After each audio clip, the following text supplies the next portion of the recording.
Call the meeting to order as the senior member.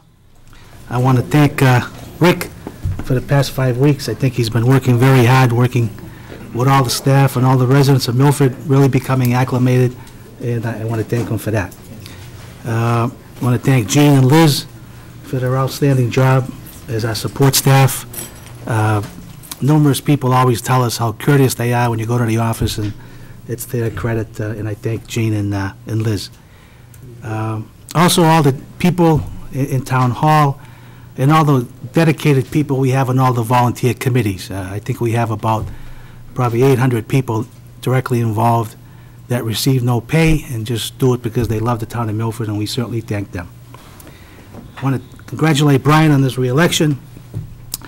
As chairman, he navigated us through some perilous waters, some very sensitive and very complex issues, and he guided us with knowledge, passion, a focus, and a desire to help all the residents of Milford.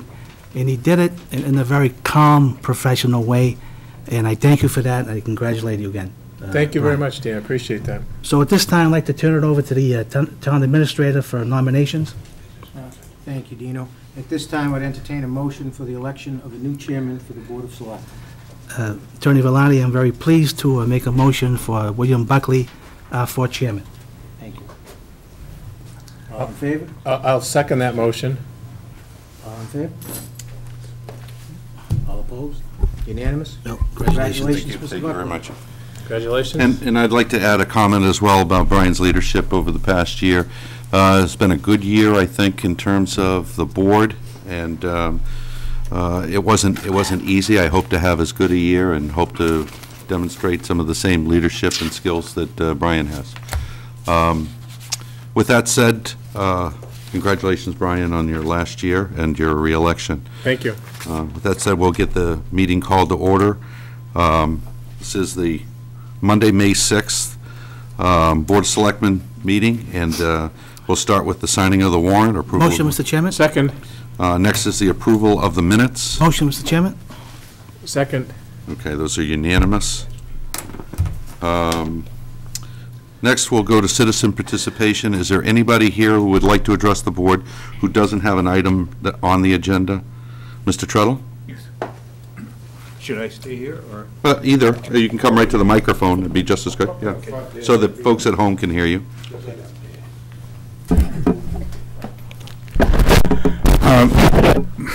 My purpose is to comment to the board on the time schedule that's proposed by Shefsky and Froelich.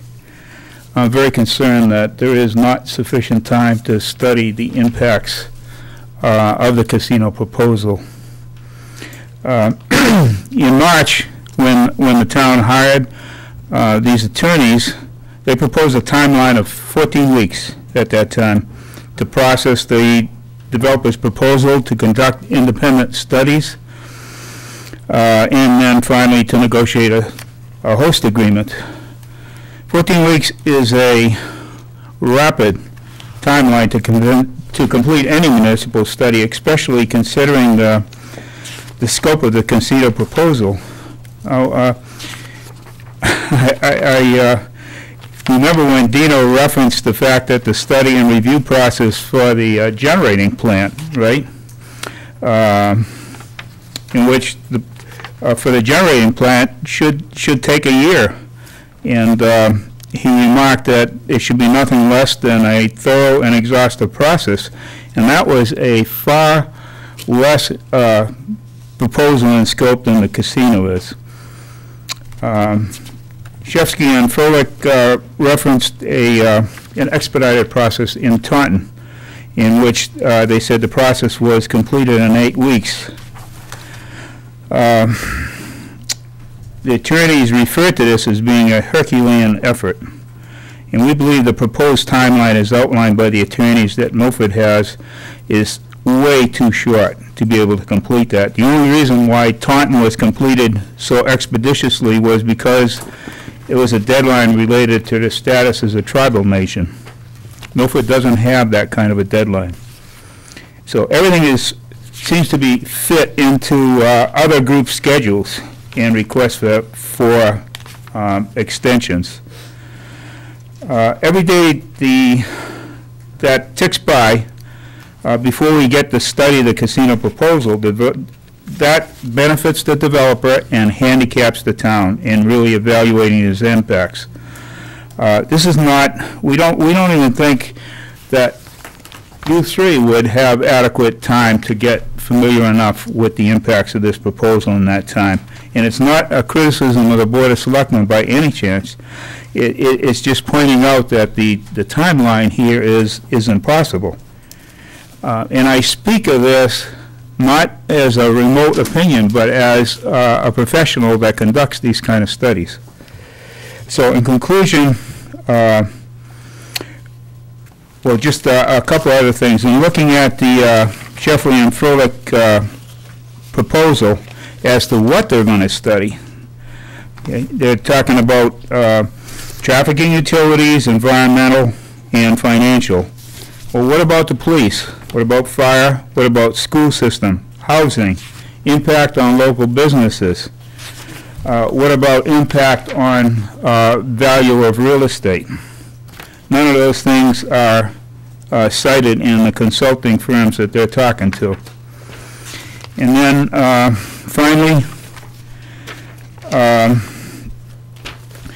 what the schedule shows here is that in April, May, the consultants get engaged. In June, designers presented, the developer presents the design and holds public meetings.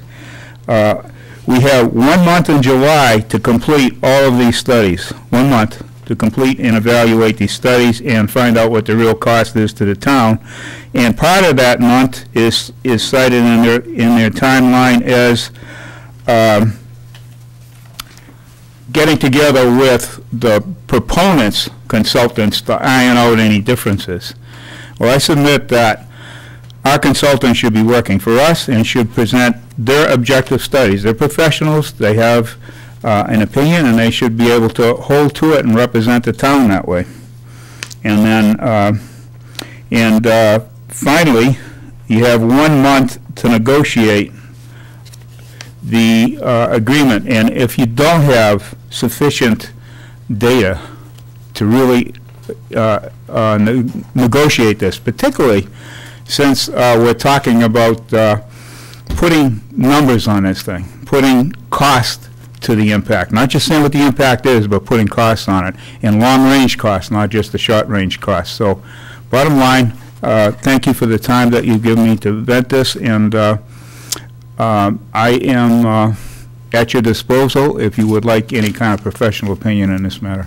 Okay, thank you. Steve? Generally, there isn't a lot of response during the citizen participation, but I do want to say this. We're going to take the time that it needs. And if the time frame that's outlined as a guideline by our council is not sufficient, we'll communicate to that to them. It's my expectation that the town professionals, as well as the consultants that are going to be looking at information that comes from the proponent, are going to need just as much time as it took to develop it. And so the timeline is approximate, and there isn't, I've heard, and I'll paraphrase, but I've heard members of this board communicate publicly to the community that a decision won't be made until we have all the information, and if we can't reach that point, then it may not go forward. I know this is touchy, and normally we're not going to go across the board, but is there anything generally I've missed in terms of? Okay. Well, the only thing I would add is, just keep in mind, the timeline is not set by us. The timeline is set by the State Gaming Commission on this particular permit. So, we're simply trying to fit in, the square pegs into the square holes in the context of the law that's been set before us. I do understand. So that's where it's at. It's just that the developer has squeezed that timeline down by not giving you a proposal back someplace in March or April. Well, I don't necessarily agree with you that that's an advantage to the developer. All right. Is there anybody else here that would like to address the board during the citizen participation who's not on the agenda? All right, at this time, I'd just like to recognize Troop 4 from Milford, who's here to take notes and earn their citizenship badge. And so who we have here, I wonder if you could just introduce yourself real quick. Go ahead, we'll start with you. Brian Spiegelman. All right, Brian. I'm Michael Weber. Michael. I'm Ashby Hobart. Hello. Bethany Keogh. Anthony Matondi. Matt Hughes. Chris Watson. Okay. And Brian Weber. Hi, Brian. All right, welcome. I hope it's entertaining. If not entertaining, informative. If it isn't, we can start something, right? Yeah, that's right. Let's not. Enough for your first meeting, that's right. Next, we have introduction of the new town engineer. Why don't you step forward? Let you, Mike, you want to come on up? No. No? All right. Nice. Go ahead, have a seat. Have a seat, please. Good, we'll let you introduce yourself. And Hi, I'm Bonnie Reese. I am a civil environmental engineer. I graduated from WPI and Northeastern University for my master's. And I have 25 years of experience in the civil and environmental engineering field. I'm very excited to be here and to take this position. I know I have some big shoes to fill replacing Mike, but I think it's going to be fun. well, you're welcome here, and it's a pleasure to have you. You come with a long and extensive background, good, solid education. Now, you're from Millis, so you're right down the road, is that right? Yes, Millis? I live in Okay. Millis. Yep, Perfect. so it's a great commute. Yeah. And so welcome. We appreciate it. Thank you very much. Thank Good you luck. for coming here Good luck. tonight, and good luck. And I don't want to let the opportunity pass. I know Mike's trying to sit back there quietly. His last day is Friday. And Mike has guided this town through an awful lot of development. His professionalism in working with other boards, developers, general public at large, has guided this community for a very long time. And you're right, that we'll miss Mike, and you do have large shoes to fill, but I'm sure you're up to the task. But this board obviously wants to wish Mike well. And personally, Mike, it's been a pleasure working with you, and I wish you a lot of fun in your retirement, and I hope you get the chance to do all those things that you've put off while you've been working for the community during all those years. Thank you very much. Thank you. Good luck, Mike. Thank you. Can we clap or anything? Sure.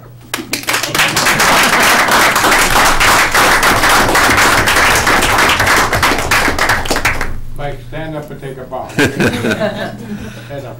Next, we have A&S Detailing and Auto Sales, Class 2 license transfer. The members present could step up to the microphone. Introduce yourself for the record.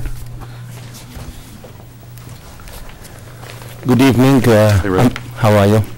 I'm Ray Gira. I'm going to be the new owner for that location. Okay. I don't think the old owner is going to come.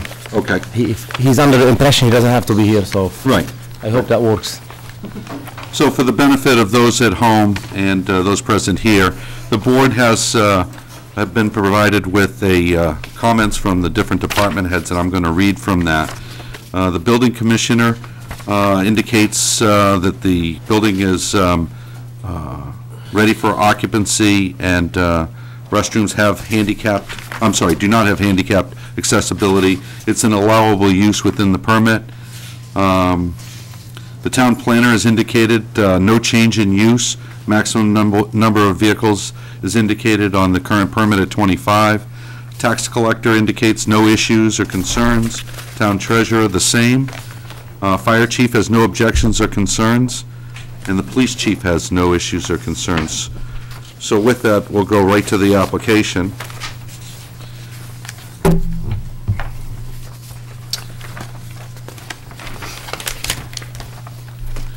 Again, you have a Class 2 license application. Guerra Enterprises, Inc., Class 2, DBA Milford Goodyear Getty. Business address 232 West Street, Milford. This is a corporation.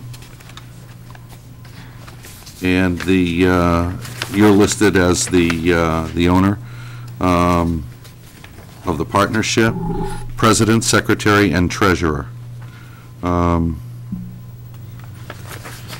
Principal interest is buying and selling of vehicles, motor vehicles. And it does not include motor vehicle junk dealer. Let me just read the rest of it. So the current premises has body shop and repairing of vehicles and used car sales. That's what you've listed on the licenses you intend to continue doing. So it's, again, no change of use. Well, why don't I let you describe a little bit about what you intend to bring there, if there's any differences or what we might see different from the previous owner and your experience. Basically, it's going to be exactly the same operation. Okay. We're going to be selling cars out of that location and fixing cars and detailing cars, basically exactly the same. Okay.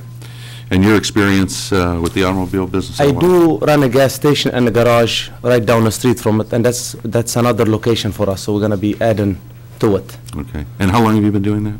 12 years. Oh, okay. That's All right. when I started in Milford 12 years ago. Any questions, members of the board, Mr. comments? Guerra, what location is that? The BP gas station on Prospect Street, right okay. next to or across the street from Shaw's. Okay, all right. And the A&S detailing is just down the street Right, yeah, from okay. Dairy Queen. So as the chairman suggested that everything will remain the same, Yes, sir. 25 cars maximum, Yes, sir. okay. Hours of operation the same and all It's that? exactly the same. Okay, Okay. good luck. No other questions, Mr. Chairman. Thank you. Thank you, Dino. Brian? 25 vehicles, you're okay with that? Yes, sir. Okay. Good luck. Thank you so much. Yeah. Okay, I'll take a motion. Motion, Mr. Chairman. Seconded. All right, that's unanimous. Good luck, Ray. Appreciate it. Thank you. Good luck. Thank you so much. Appreciate your help all the time. Okay, and keep working with the town administrator if you have any questions. Okay, Good luck. thank you.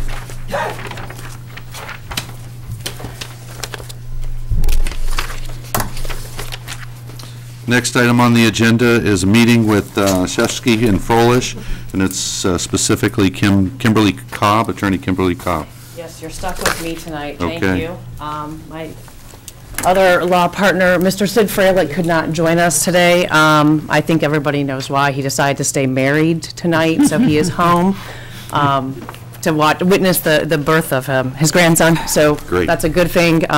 So you're stuck with me. I like to think you have the better half of the There you team. go. When you're recording this, if you can cut that piece out, that'd be great, because I still haven't had bonuses in our firm. But anyway, nonetheless, thank you for your time tonight, gentlemen, and of course, town representatives that are here. I just wanted to give you a quick update of what essentially has transpired over the past few weeks since we've last met. I did put together a letter to you in April. I think it was end of April, April 26th, but there is some additional updates that I can give you, but some of this may be somewhat repetitive. But so everybody's on the same page and know what has happened, I'll give you the update.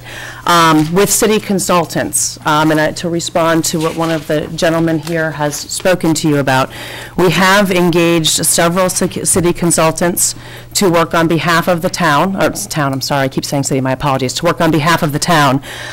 Those consultants include a mitigation and economic study, which would be done by HR&A Advisors. It's an outfit out of New York City. We've used them to explore mitigation and economic impacts in the city of Taunton. Just to be clear of what they are covering, they do cover, when we say mitigation, what they cover are some of the things that the gentleman behind me mentioned to you. They will look at police, fire, schools, general administration offices, you know, do you need 5 new cops, do you need 2, do you need a new fire station, a new fire ladder, whatever that might be. So that would be addressed in that report. Maybe mitigation wasn't clear, so my apologies if that was unclear. The second report that they will do for you is an economic development or economic impact study. What that is more of what you can expect for things like spin-off businesses, spin-off jobs, spin-off taxes, from having a casino development, because there will be other businesses that would come in, hopefully, into town. and set up shop that would service some of the needs of the casino. So they would do kind of an estimate on what that economic impact would be of that. The second, and probably one of the most popular for public, is of course a traffic consultant. That's Ty and Bond. They're based in Massachusetts and also in Connecticut. They have worked on casino projects. In particular, they're doing the Hard Rock Casino, which is being proposed in West Springfield, Massachusetts. And they're also working on, or worked on the traffic for Mohegan Sun when they were located, their initial location, or only location right now, in Connecticut. We've also asked them to look at some of the utility impacts, and I say some because we've carved out sewer. And I recognize that your water is here is a private company, but they're going to look at any sort of other utility needs that we would also need. Environmental, we have Beals and Thomas. I know that most of the folks here are familiar with them. They would be looking at the typical environmental impacts, including wetlands, which I know is an issue for the site, so that's also been covered. For sewer, I did not have on the report because we have a new consultant in that respect of, I believe it's called Tata and Howard, but I keep pronouncing the first name wrong. Tatum and Howard. No, Tatum. It's T-A-T-A. Yeah, There's- Tatum Howard. Oh, it's okay. But anyway, that is who, I understand the town's had a relationship with them for a significant period of time. We did reach out to Jack O'Connell to work with us on that. I'm waiting to get his scope of services and quote, but he did clear conflicts and thought he would be able to work with us. So that's a good addition for us. I think we're also working on a financial firm. We've been talking to a few investment banking firms, and what that firm, we haven't picked one yet. We're kind of working on quotes and fees, because when you get into investment banking, they're all really expensive. What that firm would do would be really to look at the gaming projections and gaming revenue projections that the casino or the developer is going to tell us that they think that they can hit, and whether that's realistic. Where that comes into play is, again, if we've got a whole bunch of steps to go through, if we get far enough that we want a casino, and we submit them to the Massachusetts Gaming Commission, that will become very important to the commission, because as you can realize and understand, the commission makes its money off of gaming taxes, or the Commonwealth does generally, and so of course it's all projected gaming revenues would be an important number to know. We want to make sure it's a realistic bid. And the second piece that they would look at for us is financing and the financeability of this project, and whether their financing is in place to do this project, if it got that far. Again, so it's not, they're one of the consultants that we will need, but I don't think we need them immediately. So that's why we're still talking to some firms and trying to get some good fee quotes on that. With respect to all of these consultants, they've all cleared conflicts. They've all, except for the sewer, who that gentleman's working with me to get it to me shortly, have given me their scope of services, their fee quotes. We've submitted those to the Foxwoods folks because they are, of course, paying for the fees.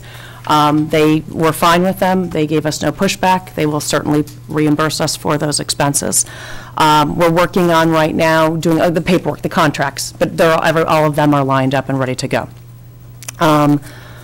Developer progress, I think, is the second thing to talk to you about on the agenda.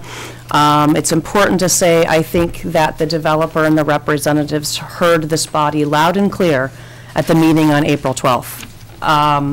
I think they certainly heard frustration that you haven't seen real progress and you haven't seen specifics. I can tell you we have calls with them weekly, if not bi-weekly, or twice a week, with them or their consultants to see what's happening, where are you moving, how's it progressing. So I will think, obviously, they've been working fairly diligently because we keep getting a little bit more of an update. I can report to you as part of an effort to show their commitment that they are serious. I submitted to you previously the list of their consultants, their architects team, their counterparts to our consultants, essentially, and what if you add what they expect to pay those folks with what we expect to pay our consultants and our fees here, I think that the developer will be looking to spend in the next few months, and certainly by the end of summer, it's about a $2.5 to $3 million fee. So I think that certainly says that they're serious and that they're going to be working very diligently to get this project to you and to get you the specifics you're demanding. I can tell you that over the weekend, they had an all-hands meeting that the developer and all of their consultants met in Connecticut, and the main purpose of that meeting was to essentially figure out the specifics. And what they did at that meeting was agree on project siting, so where on the site is where things would be located, and they also agreed on programming, which essentially means the number of restaurants, the size of restaurants, the estimated square footage of convention space, hotels, and so forth. So more of a scoping and a scope format. So with those numbers, I believe, decided on, now they've turned that to the design team and their construction team to say, can we do it? How much is it? What does the design look like? So they can show, you know, more specifics to you at one of your upcoming meetings, which they're prepared to do. So that was their weekend. After their weekend, we got a call with them this morning before I got on a flight to come out here, and they had already reached out to half of our consultants to say, okay, here's our project manager, here's how you get your information from, here's the specifics that you're going to need. So they've started the dialogue so that our consultants can get the information, because of course our consultants will need a lot of information to review from them to do, you know, to put their inputs to give us the outputs. So that's underway. The other updates that they gave me this morning, I know MassDOT is an important meeting, and I've heard ad nauseum, I think that it's very important for the town for traffic. And I know we've discussed, you know, an I-495 ramp to Route 16.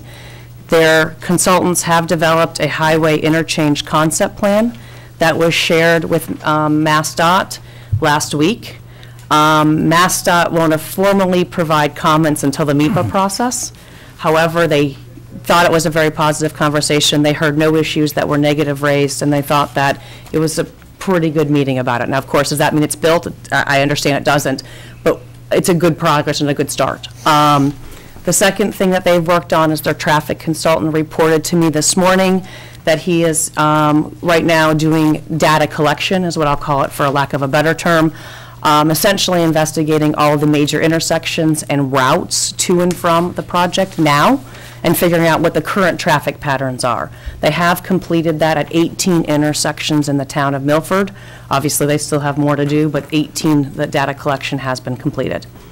With the sewer, I know that they've met with the Director of Operations from our sewer department, John Manini, if I pronounce this right. But If I didn't massacre it. Not bad, not bad. To discuss the project and, of course, the impacts. John did identify issues for them, including some upgrades that he thought would be needed to the pumping station and wastewater treatment plant. So they're taking those back now and trying to build those into their designs and, of course, cost them out so that they can satisfy John. And they're working with Tetra Tech, their consultant, to get that in place. So at least that's progressing. On water, they did meet with the Milford Water Company. The water company was kind enough to give them a very detailed briefing on water sources, permit status, and planned capital improvements. And where that's left is right now the consultants going to, now that we have this, or they have a scope in mind, get back to them what they think their estimated usage would be, so that can be plugged into, I'll call it their master database or their formula. I'm sure it's much fancier than anything I can look at or understand, that the water company does have and maintain, so they can work on any remedies or remediation that they would need. Wetlands, they've begun field investigations. They realize that there are wetland resources at the site and that there's going to be impacts. So, of course, the goal for them is to mitigate those impacts. So they've begun the process. I don't have answers for it yet, but I do know that they've done the field investigations. Power lines, they have met with National Grid, and National Grid and their developers, respective consultants, are working on relocation designs and relocation programs for the lines that are on there that would meet National Grid's service requirements and also security requirements. So that's underway. I realize that these aren't answers to things, but at least it's showing a lot of progress of what's been made in the past few weeks. One of the other items is, of course, the timeline, which I heard the gentleman before me speak to you about concerns that it's fast. And I agree it's fast. I don't think we've ever come here and said it wouldn't be fast. It is certainly a fast timeline. It is dictated, as you have mentioned, by the Massachusetts Gaming Commission. The Massachusetts Gaming Commission hasn't seemed to pin down yet the exact date of when they're going to accept these Phase 2 applications. Obviously, we have a lot of steps to get to before we would even get to submitting to Phase 2. We'd have to, of course, satisfy you of the studies, satisfy you of a host community agreement, satisfy your citizens of a referendum vote, and then we might get there. So it's a long way off, but if we were to proceed, the Massachusetts Gaming Commission initially said that they would accept applications until December 31st of this year. They have, at the last meeting, said, well, maybe we'll do it earlier, maybe December 2nd. And that was whipped out, which, of course, half of us fell off our chair when we heard it, but that's okay. Then at their very last meeting, because they keep changing the dates of the meetings, they're now going on every other Thursday, they said, well, maybe we'll do it at the end of November. So I don't know if they know yet. In fact, I can be certain that they don't know yet. One of the purposes of why I'm here today is tomorrow morning, my partner, Mike Schaller, who could not be at this meeting tonight, and I have a meeting with John Ziemba, who is the ombudsman from the Massachusetts Gaming Commission. The meeting is to address surrounding communities and whether we'd like to use the services of any regional planning authorities. But John, I don't know if any of you have met him, he is really the liaison to all the communities, all the host communities, the surrounding communities, and the developer on behalf of the Gaming Commission. We've had an open dialogue with him from our other clients. We continue that dialogue for Milford, and we've told, one of the things we're going to address with him also is where are we on this phase 2. So I said, you need to pick the date and we'll work for it, but obviously I'll express to them, we'd like the longer of we can get, but we have to work within their time frame. So that will be one of the things I'll address with him.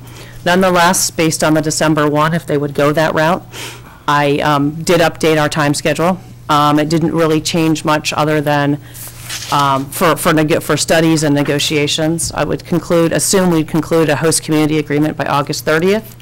The joy of that, of being one of the later towns or cities to have a host community agreement, is you'll certainly have the benefit of many of them out there. I don't know if you know, I presume you've seen press reports. 2 are currently out in public. The city of Everett released theirs last week, and the city of Springfield, Mass. also released theirs. They're on the city's websites. If you're interested in seeing them, I'd be more than happy to provide you copies of them. Yeah, we have. So you can see what they look like. I'd like to tell you Springfield's is slightly superior, only because I worked on just kidding, Everett. If they watch this, I'm joking. But nonetheless, they're just different approaches to them. This was Everett did a 20-page host community agreement, went down to the bare basics.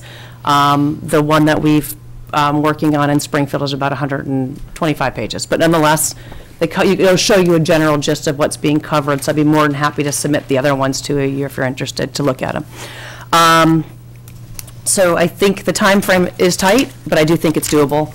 And as I think you've said many times in the public sessions, if you aren't satisfied, and if your citizens aren't satisfied, you won't vote for it, and I suspect nor will they. So there'll be plenty of opportunity to review these studies. And if you want to see the types of studies that they will be like, I believe that I know the city of Taunton has theirs published on their website. I'd be more than happy to share with you what their impact studies are, so you can see the gist of what's covered in them if that'd be of interest. I think the last thing I would report, again, I have a meeting tomorrow with the Massachusetts Gaming Commission Ombudsman.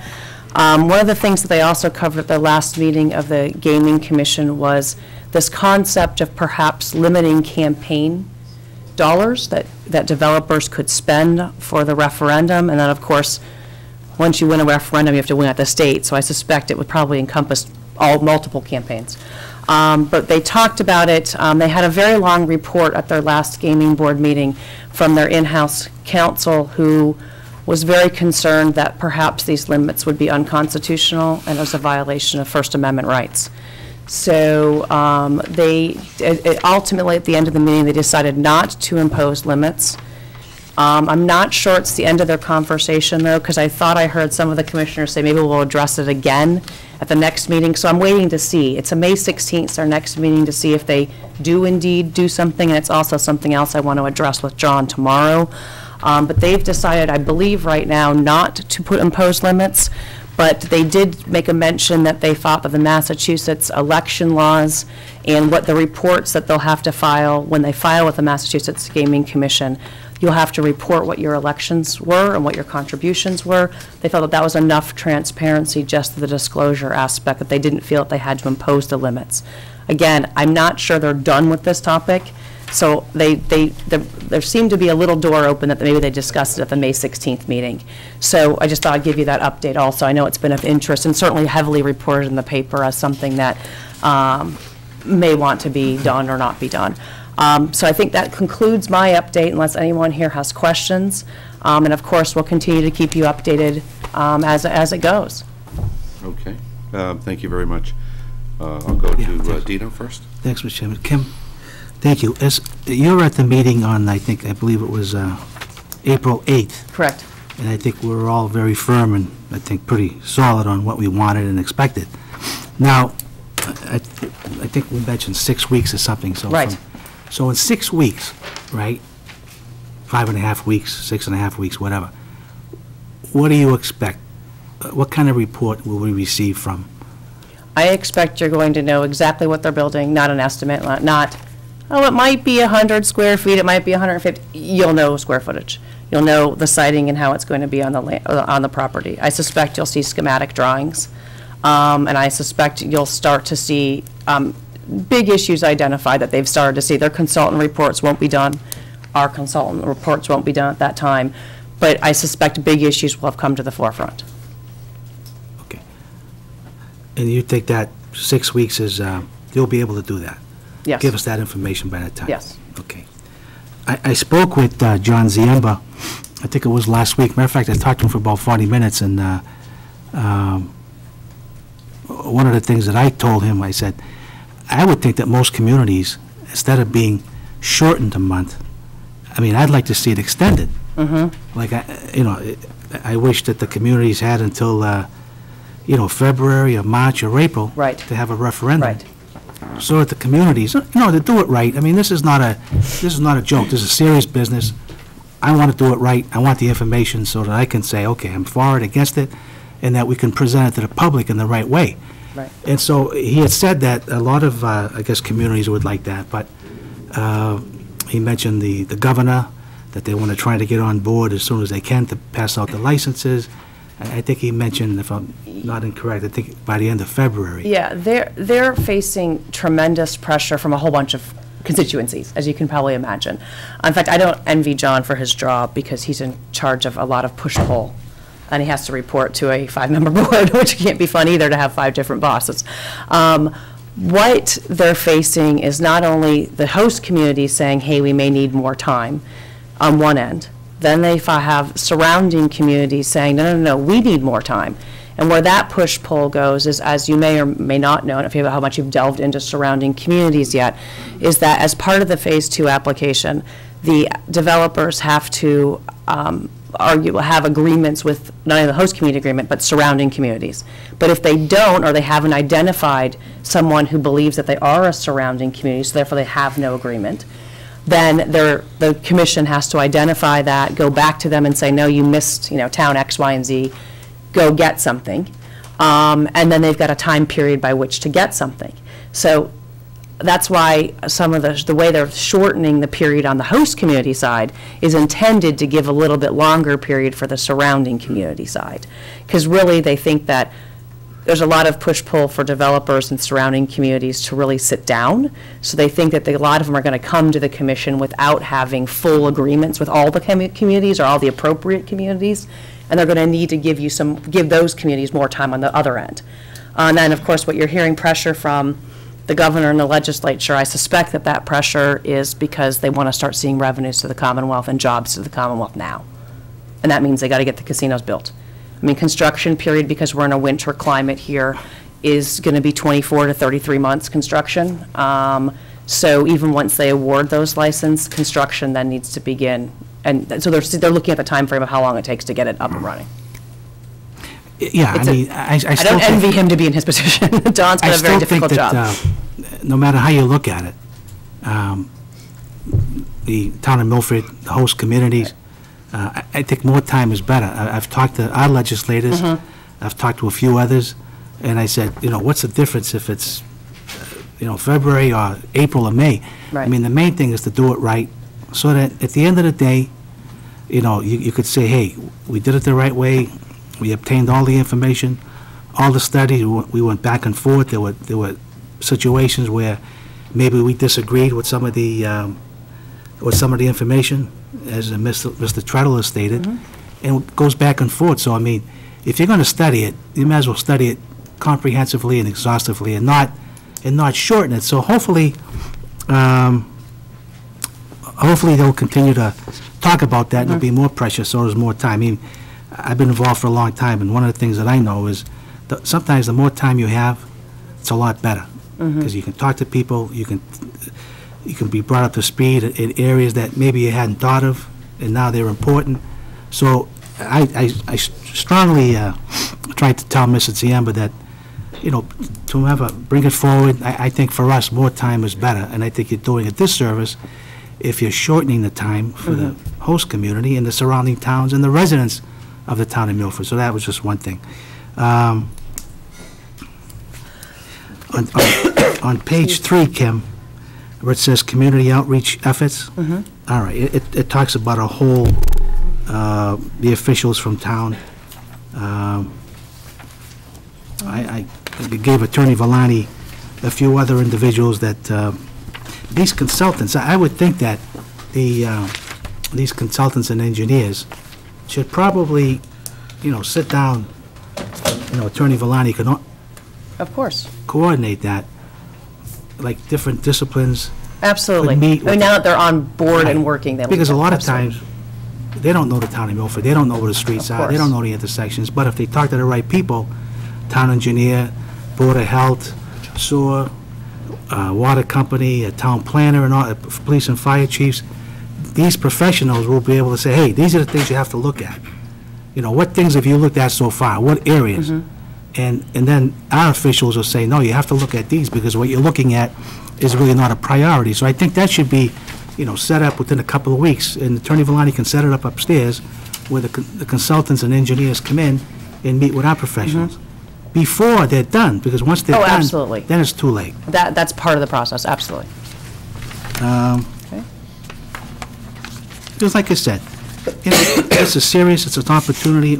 I still don't know if it's good or bad, but, you know, I want to give it a fair shot, and I want the information so I can be educated, we as a board, and then we can go to the residents. And then in here, it said that there would be 2 or 3 public hearings. Well, I think, you know, we'll decide that. Okay. Okay, we'll decide how many public hearings, where, in what buildings, what type of forum, when everything's said and done. But I strongly want to recommend, Kim, that you work with Attorney Villani in setting up a meeting within a couple of weeks with our town officials and everybody that we feel is Okay. important, with the consultants and engineers, just to make sure that everyone's going in the, there's no sense to waste time here, Absolutely. all right? Okay. There's just one more thing, and just give me a second to look at my notes here. And also, if you can update, I think this was updated on April 30th. If you could give us a new update as far as the letter from you, talking about the consultants, the firm, all the things you said Okay. tonight, so that we understand perfectly what's going on.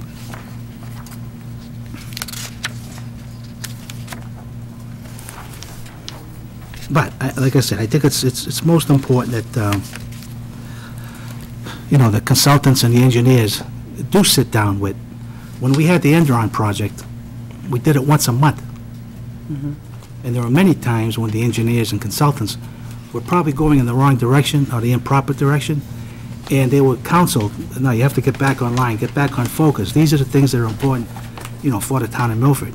Because a lot of these people you're talking about, New York, Connecticut, they've never been in Milford before, so, you know, what do they know except maybe just textbook, following a textbook on what has to be done? Whereas, you know, we have the right people and the right professionals to say, if you don't do it this way, and if you don't come up with the right mitigation, then I can't support it. So I think the process has to be fair, open, hopefully lengthened, so we can do it properly. And, you know, I just think it's, I've been talking to Attorney Villani a couple times a week on the information that goes back and forth between your firm and in our office. I think he's quite satisfied, and I think everything that he's asked for, he's received. So I think that has to, you know, continue, multiply, intensify, and so that we're on the right track, so that we can make the right decision at the end of the day, and then hopefully we can have numerous public hearings and explain to the residents and inform the residents. And then also you have to do all the work with the host communities. Now, I think there are so far 3 or 4, but if another community isn't, they have, I think, 15 days to submit Right. to the Gaming Commission, then they Commission, become one. So, you know, as long as things are done in the right manner, comprehensively, everything is being done in the right direction, then I think we're doing okay. But if it's not, then you have to say, wait a minute. Because if it's not done right, then I think, as the chairman said, then it'll be, I think it'll kill itself. But now that we've started on this road, you know, I want to make sure that I get all the information. Okay. Matter of fact, I'm meeting with a few people at my house tomorrow night who are against the casino. So they wanted to come and talk to me and present some information, and I welcome that. When I told them a glass of wine and some Italian cookies, they really liked it. So, but there's nothing really except for some of the things that I've talked about to say to them. So I wanted an opportunity someday, you know, soon, within a month, couple of months, whatever, where I'll be able to come, you know, say to them, okay, now you brought up this concern. This is what we're doing. These are the Right. And that's what we're hoping to be able to do, absolutely. Okay, thank you, Mr. Chairman. Thank you, Dean. Brian? Thank you. Kim, thank you for your correspondence and report. I found it very helpful and clearly, you know, brought us up to speed in terms of what the developer has done. You know, as you know, my feeling is this is work that ought to have been done some time ago, but be that as it may, it is what it is. And that's the same situation we're in with the timeline. You know, we can all wish that the timeline would be something different, but the fact is that if we want to examine this project, we have to do it within the context of the timeline that we're given.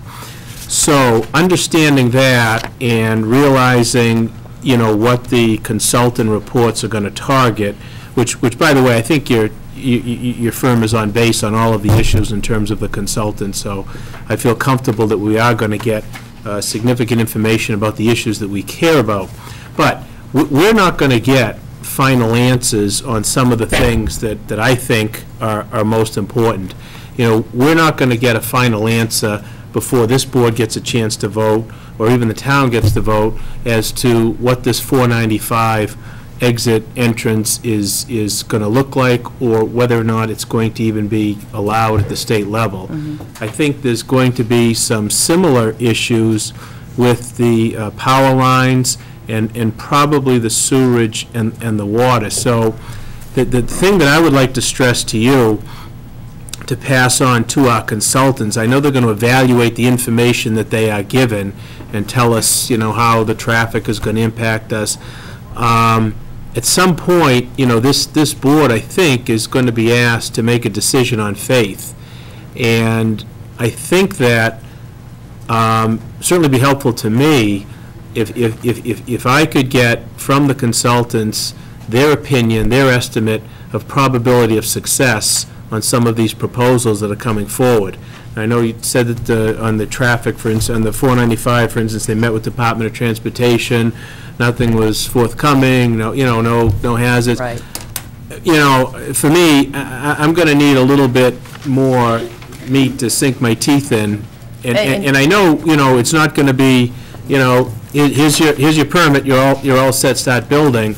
But we've got to have some kind of evaluation from these people who know more than I do the probability of success.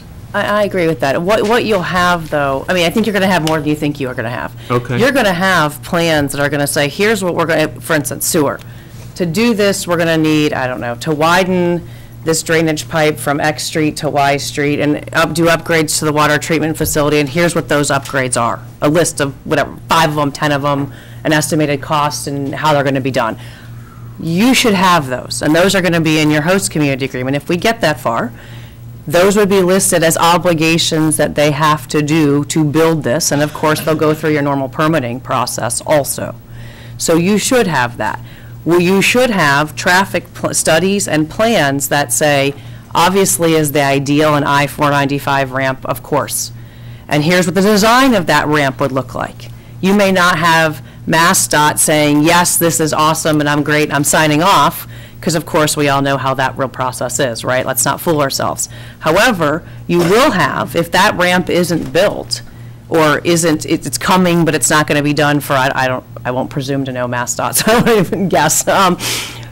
You're going to, they have to have an alternate backup plan, right? People have to get in and out of this facility, and they have to get in and out of this facility swiftly. You want that, and trust me, a developer of a casino wants that just as much as you do. If people can't get in and out of the facility, they don't come to the facility, and the state doesn't make money, and nor does the developer, and nor does the town. So you'll have a traffic study with listed traffic improvements that they will do. I presume in this instance, we're going to have two. We're going to have if the 495 ramp is built and if the 495 ramp isn't built. You have to be satisfied that that alternate works, and it works from the respect of our traffic consultant saying, yes, it does work, our engineers saying, yes, it works, and the developer saying, yes, it works, and I will build it. But that obligation of doing that build and doing those improvements would be an obligation dictated in the agreement. Okay. So I think you're going to have more, we have everything, you know, we're certainly working to give you everything, but you should have, I think, more concrete than maybe what you're initially thinking. Okay, and that's fine, and that would be, you know, the helpful information that certainly I would need to try to make a decision going forward. I did get a chance to see the Everett host agreement, and I saw the summary, I believe, of the Springfield agreement. The whole thing's posted. It just takes a while to download. There's schematics in there of what they're building, and there's drawings, so it takes a while to download. It is, I can certainly email it to you. If you're printing this, it's about 200 pages with the exhibit. So I don't want 200 pages. Okay. Just warning you. I saw the summary, and it gives me, you know, the ballpark, the rough outline of what it looks at. And I would say, just maybe as an offhand comment, I think we're kind of in a different situation than those two communities. Certainly Everett has that contaminated land, and I think they're just so happy to have something there to open up the waterfront, and to me, there were some traffic adjustments and improvements, but it looked like it was straight money. And of course, the number was astronomical. The Springfield one is clearly a downtown revitalization project. Yes. And there's just about everything that you could imagine, from moving playground equipment to renovating buildings. You know, it's a complete downtown revitalization project. And we, I think, are on different footing in the sense that we don't have the compelling needs that I think these other communities have. But, you know, we have some serious access, environmental, traffic questions, and that, to me, I think, is the most important part of this particular proposal. So, I mean, I think your firm is doing great work. I think you've targeted the right consultants. As I read through the report, you know, these are the areas that I think we're going to need that information on. And to the degree of finality that you've indicated, you know, I think that would be very helpful. Good. So, good. Thank you. You're welcome. Thank you, Brian. Yeah, I also think you're hitting all the right topics. I think that's helpful in the way in which you've prepared this document. It's helpful for me to stay up to speed, because there'll be a lot of things happening behind the scenes that I won't always need to know, you know, as they happen every day, but it's good to get this summary. The only concern I had is I want to make sure that nobody's using dated information as it relates to traffic.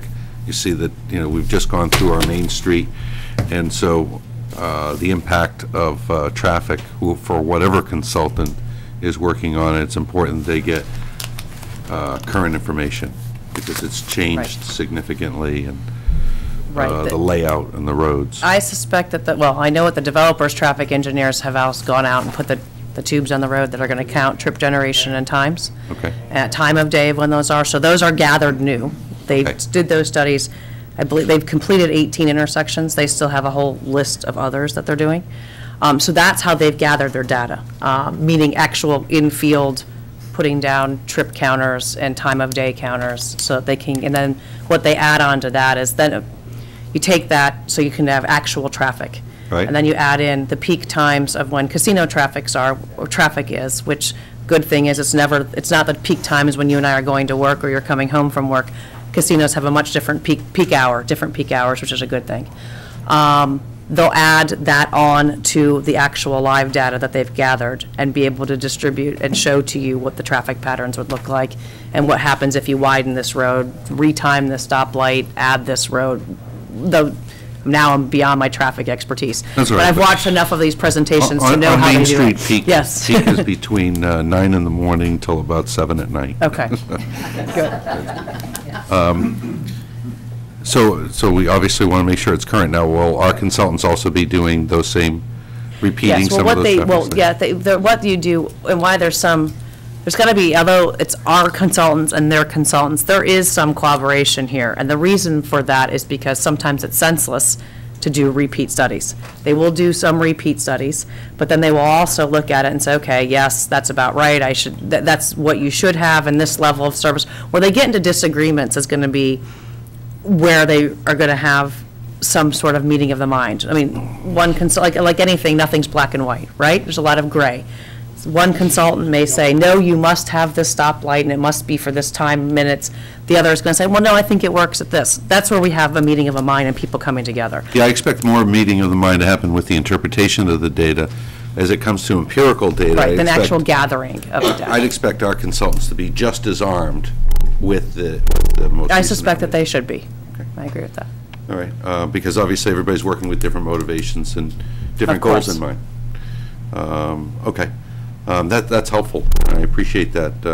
If there's no other comments or questions. No, I just want to, once again, Kim, I think it's so important within a couple of weeks to have that meeting with our officials, with the consultants and the engineers, just to make sure, like, for example, I was talking to someone called me the other day, and they were asking about the water company, so I said, well, I told them what I knew, and I said, well, we're also on a level 3, and they weren't aware of that, so that's why it's so important that people locally are able to advise and say, okay, this is what's happening, these are the concerns, these are the concerns that happen on top of Highland Street or Otis Street or whatever, because if they don't have that local contact, you know, the consultants will just be going off and they may think that they're doing a great job. And so that's important.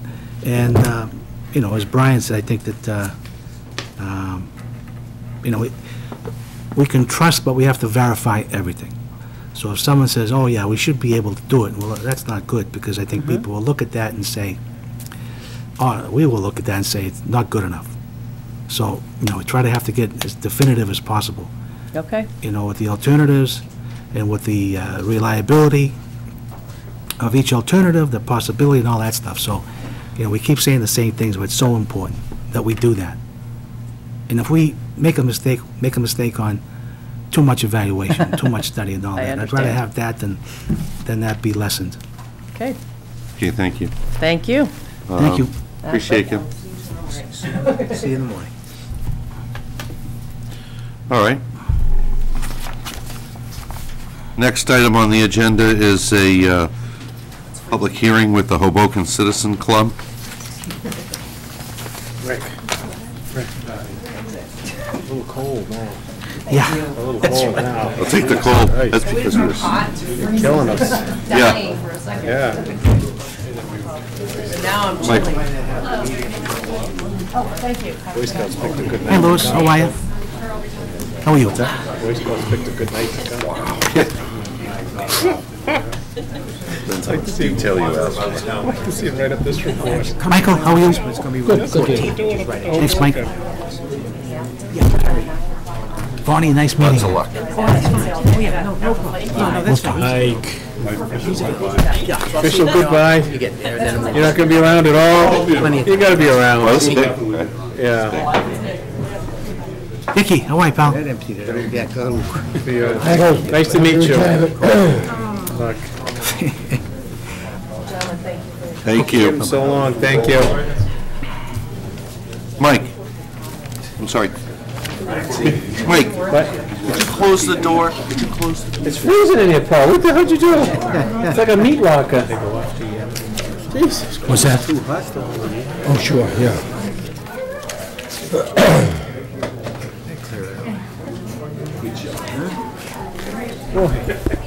Okay, we'll bring the meeting back to order now. Again, now we have a scheduled public hearing with the Hoboken Citizens Club, and I'll Well, first of all, I'll let you introduce, Mike, introduce who's here, and then I'll read from the hearing. Mr. Chairman, my name is, I'm going to have to charge half my rate because I have half a voice here, but my name is Mike, Michael would you like Nofri. some Milford water? Good Milford water. Michael Nofri, an attorney here in Milford with their office at 35 Main Street, and I have with me tonight the president of the Hoboken, Richard Innes, who's innocent, and Louis Piazza, who's the club manager. Okay, thank you. For the benefit of the public, I think we all know why we're here, but I'll read the public notice. It's written from the Milford Board of Selectmen to Mr. Piazza.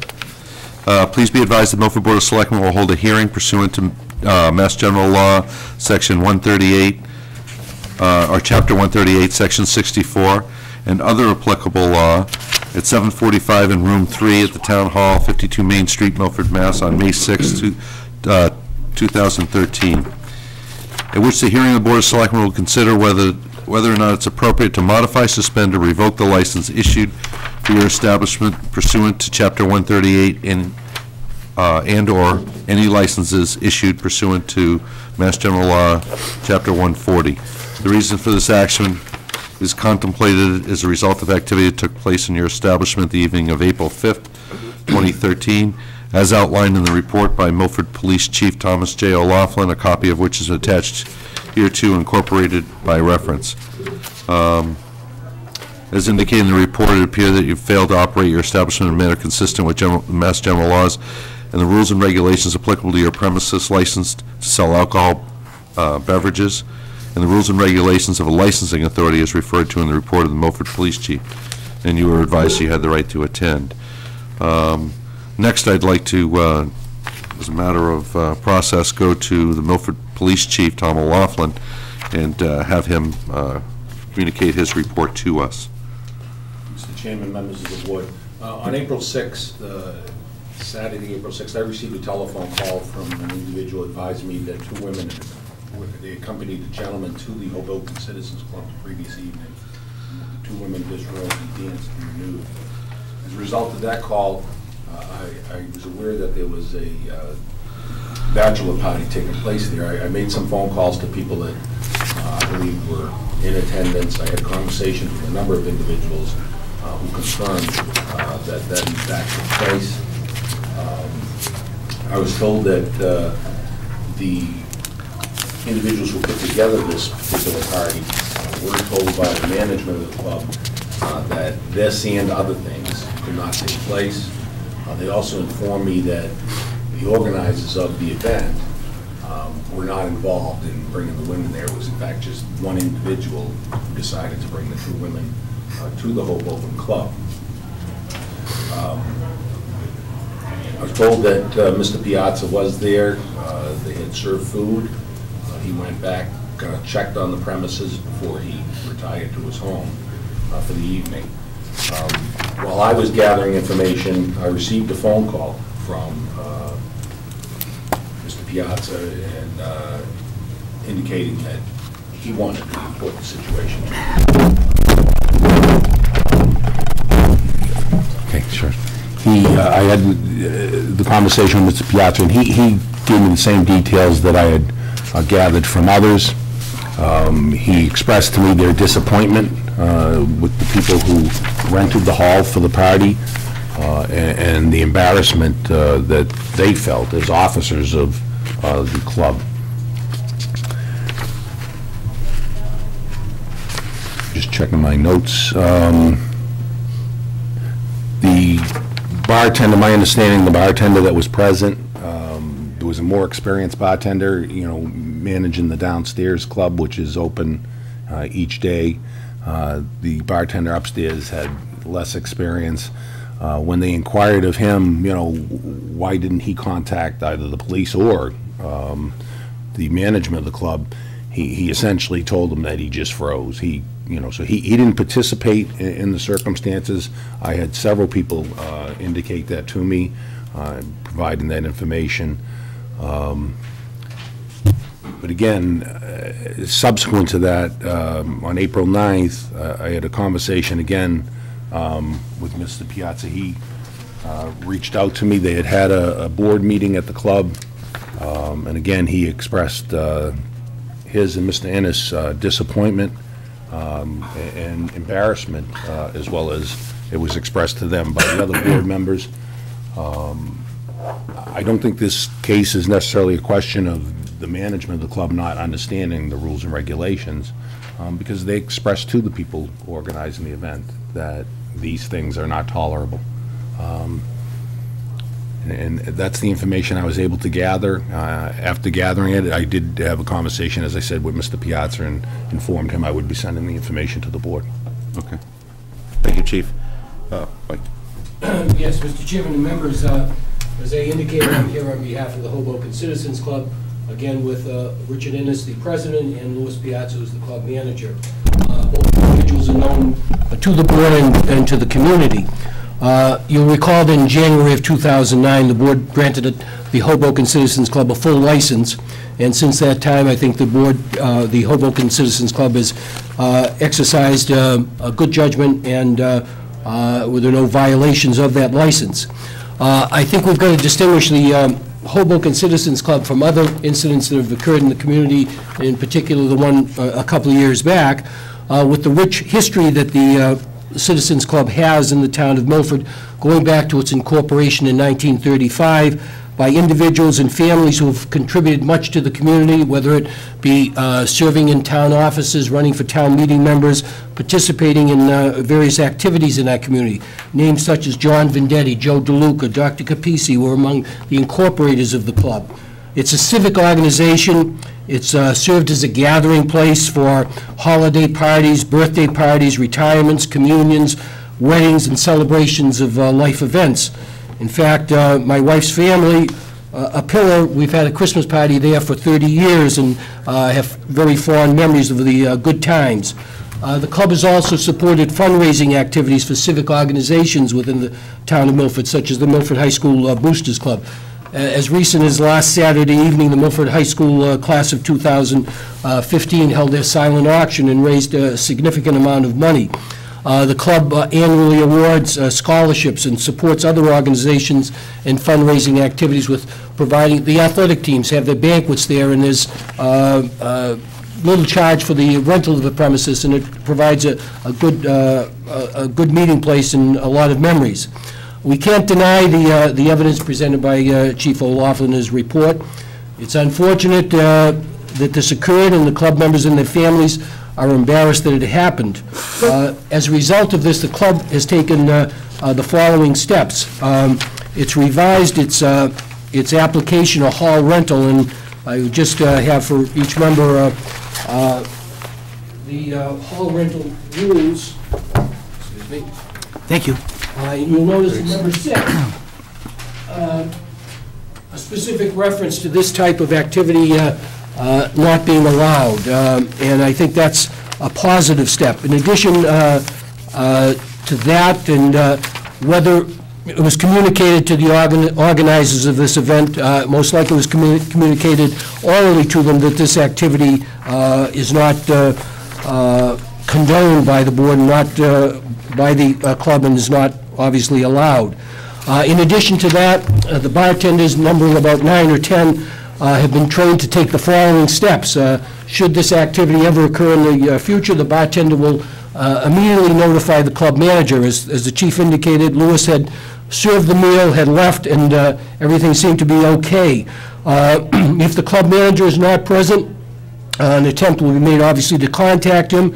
If he can't be contacted, the bartender will inform the sponsors of the event to cease the operation, and they'll stop serving liquor, and then if there's no cooperation, they'll then call the police department.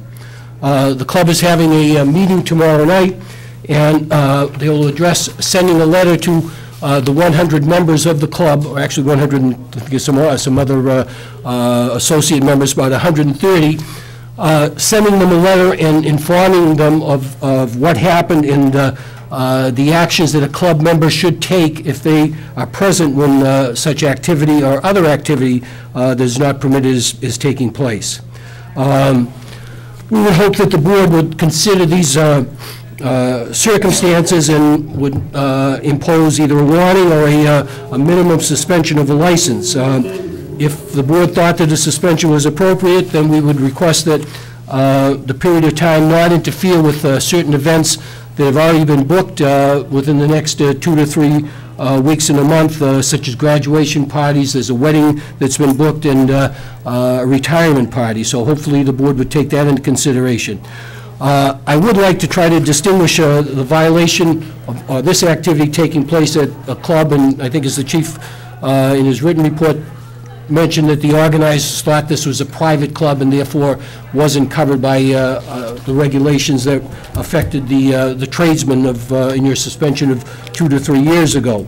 I think this is a different situation. The club does not depend upon the sale of alcoholic beverages to generate a profit. They're not in the business of making profit. They're in the business of providing a facility that can be used by our community for certain activities that we've all attended and we have fond memories of.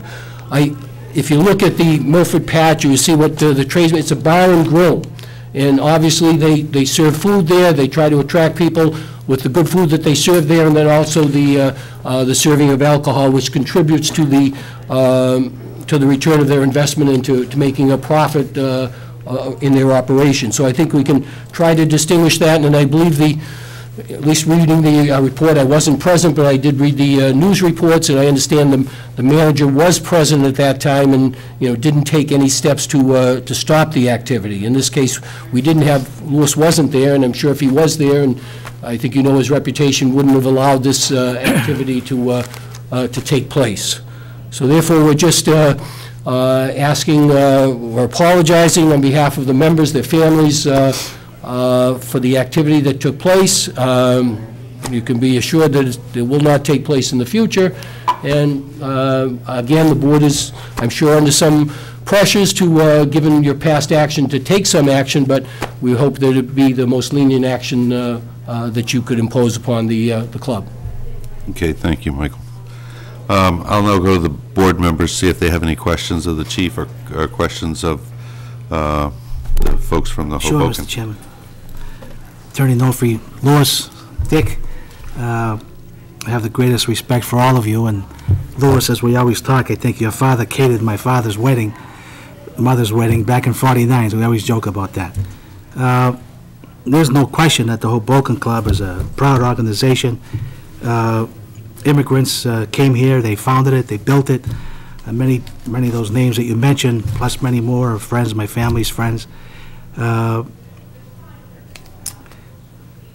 I've had many friends from Hoboken since high school. As a matter of fact, when I first ran for school committee, the election party was at the Hoboken. I think we had over 500 people back in '77. I realize that all of you are contrite and have apologized, and you sincerely mean that. As a senior member, I make the majority of motions, and when I make them with deep thought, and I try to be fair and just always. I think this is, in my opinion, the same situation as we had with the tradesmen. We had ladies dancing there, unclothed, and the same thing at the Hoboken. I made the motion for 10 days for the tradesmen, and I think this, when I'm prepared, or when the chairman calls on me, I'll be prepared to make a motion for a 10-day suspension. Now, given that, the way it works is that whatever the board decides to do, there's a formal letter that's given to the attorney, that's given to the club, and you'll get that tomorrow. And it'll state that whatever suspension, whatever thing that the board has voted upon will begin. We usually give 4 or 5 days' notice. My opinion, if Lewis, the president, the vice president, along with the attorney, were to say that we're not going to appeal it, you'd receive the letter tomorrow, the formal letter, as required by the statute. And if you weren't going to appeal it, and if there were some type of days of a suspension, that could begin on Wednesday. So it would begin right away. I also had a discussion with Mike on Saturday, and then I've been thinking about this a lot. The club downstairs is different than, like, for example, there are a couple of First Communions this weekend. There may be an anniversary coming up, or a christening, or whatever. I wouldn't want those parties to be affected. I wouldn't want any type of hurt to be given to those people. So I would say, my motion would be, it would be for 10 days, but if you provide the dates to Attorney Villani, so if there is a party on Saturday, an anniversary party, that could go on, but the downstairs bar would be closed, and it would be for 10 days. So at least, I think I could feel good as that I'm trying to be fair and just, but at the same time, we're not hurting someone that has already booked a party, like I said, anniversary or christening, and those could still occur, but as long as the barroom downstairs remains closed. I would support that, wholeheartedly. And, those are my feelings, and I was able to talk to Mike on Saturday on a couple of things, and, I feel strongly about this, and I feel fair about it, and that's what I would do. That's the motion I will make when the chairman calls on me. So, thank you, Mr. Chairman. Brian? Thank you. Obviously, we've dealt with this before, and I look back on my file to review the records from the tradesmen when we handled this back in 2009, and also I had conversation with the chief about this. And as I looked at the reports, I do note some distinguishing differences between the two incidents. Now Attorney Nofri represented the fact that this institution is, this establishment is on much different footing than the tradesmen in terms of profit and non-profit, and I think that's significant. The other thing that is significant is, the manager was not there at the Hoboken that night. And that's okay. I mean, this is, not your full-time job. It's something you're doing for the community. You were there to a reasonable time. However, at the tradesman, the manager was there, and he participated in the activity. The follow-up after the police department got involved, there was much more transparency, cooperation, and assistance from your organization than there was from the tradesman. And in the tradesman, there was evidence that it was destroyed. There was no indication that there was any evidence destroyed in this situation here. So, I said it at the time of that hearing. I thought that the 10 days was too severe for the event that occurred, but I thought it was important for the board to make a firm and cohesive decision about that kind of activity in drinking establishments throughout the town. This situation here, I can distinguish from the other one, and I understand where Selectman Bartolomeus is coming from, but I would urge consideration for something less than the 10 days, because I do see differences in the situation. To me, it is significant that the manager did not participate in this type of activity. To me, it is significant that the manager stepped forward, contacted the police immediately, worked cooperatively with the police throughout the whole process, did not destroy any evidence, and tried to really get to the bottom of it. So to me, that's a difference, and that ought to be the difference in the length of suspension. The question I have with the proposed motion going forward, and it might be more properly directed to the chief, does that present any enforcement problems?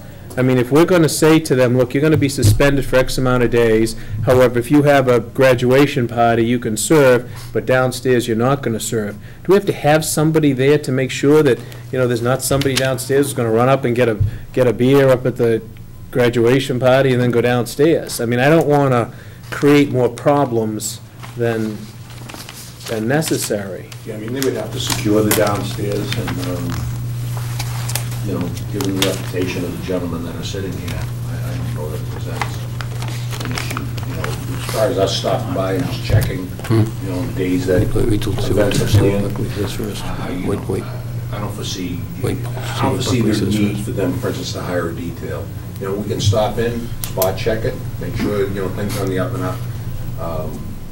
As you indicated, Luke Yats was calling me to tell me what took place. I know. So given that, my best sense and my dealings with both of these gentlemen over the years is, I don't think we're going to have an issue. Okay. But I'll check. If you want to say something. Yes. You know, I think those differences are important. They struck me immediately. So, for me personally, I don't struggle with the differences in weighing the facts and levying an appropriate decision based on those facts. The facts are different here. I have no doubt about the accuracy of the facts because they're consistent between the police department and the members of the club who are representing those. You know, again, my personal view on this. I think from the verbal rules that you provided to the participants, that you understand that what might have been allowed 50 years ago or 30 years ago is not something in this climate that is acceptable in today's day and age. I think what we have, and we shouldn't make light of it in this process, that I think what we have is a long history of clubs sometimes having these types of events. You know, I said early on when the police report first came in that I think in part our job is to make sure that we work to change this culture, that we communicate to all of the clubs as a result of this incident, take from it a learning. But getting back to the differences between the tradesmen and this event, again, remember, I don't want to be too redundant. Members didn't participate. They sought to contact the chief when they became aware of what happened. Those were all not happening when we were dealing with the tradesmen. And, you know, the last comment is, there have been people that have been before this board before that you have to know are going to make calls to say, hey, what's going on up at the Hoboken? You know, you guys came down on me hard. So you have to know those types of things are going to happen. But what I'd prefer that this board do is change a culture, get to all of the private clubs, and let them know if they were under the assumption that it was a private club and that it operated under different rules, that that's not the case. That we have a license that's issued by this board with the same rules and responsibilities that any liquor license establishment has.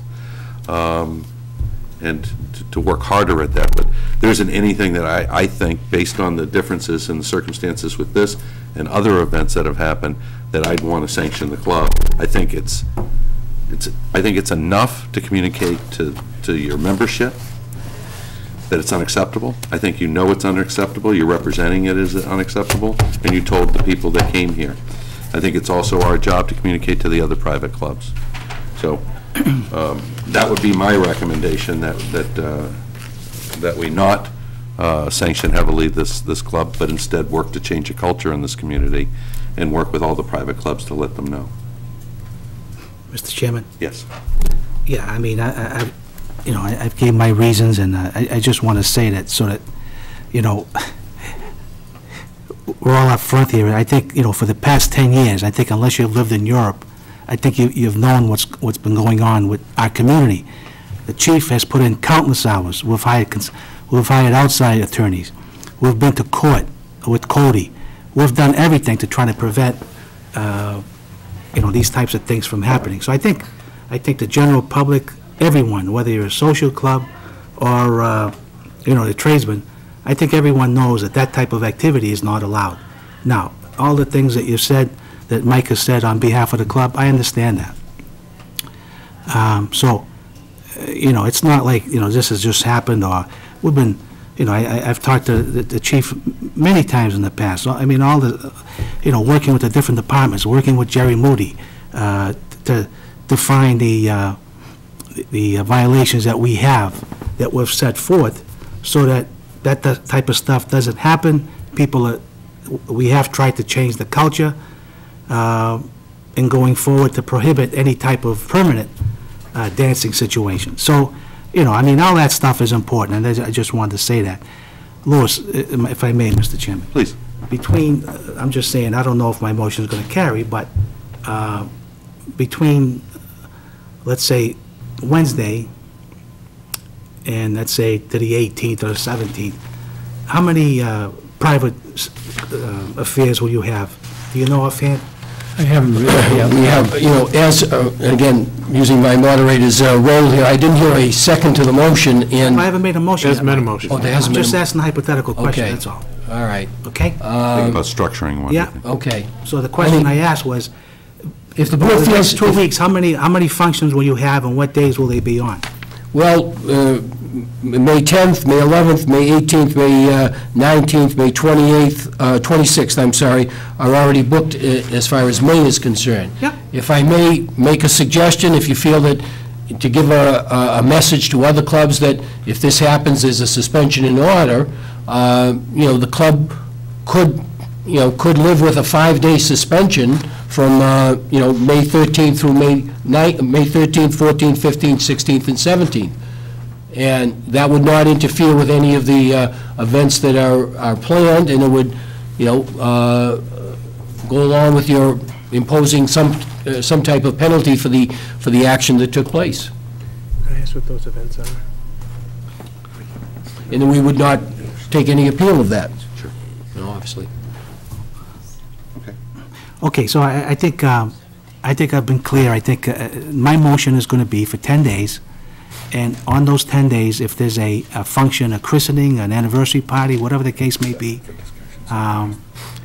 you can have that, okay, because those people have met with the club members, met with Lou and Dick and all that, and you've made an agreement to have that. And I think we shouldn't hurt those people. But as far as downstairs, it would be closed for 10 days. So my motion would be,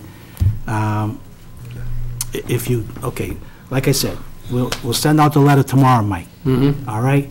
Explaining everything. Then you usually have 5 days to appeal. But if the club doesn't appeal, we could start the suspension of the license on Wednesday for 10 days, and all those things, all those parties that you have in that folder would still be able to go on, but downstairs would be closed. So that would be my motion, and Mr. Chairman, at this time, I would make that motion. Okay. All right. Brian, I'll go to you. I'll second the motion for discussion purposes only. And I'd like to ask you, Mike, you listed off a number of dates. What are the events we're talking about? May 10th is booked for the Boosters Club.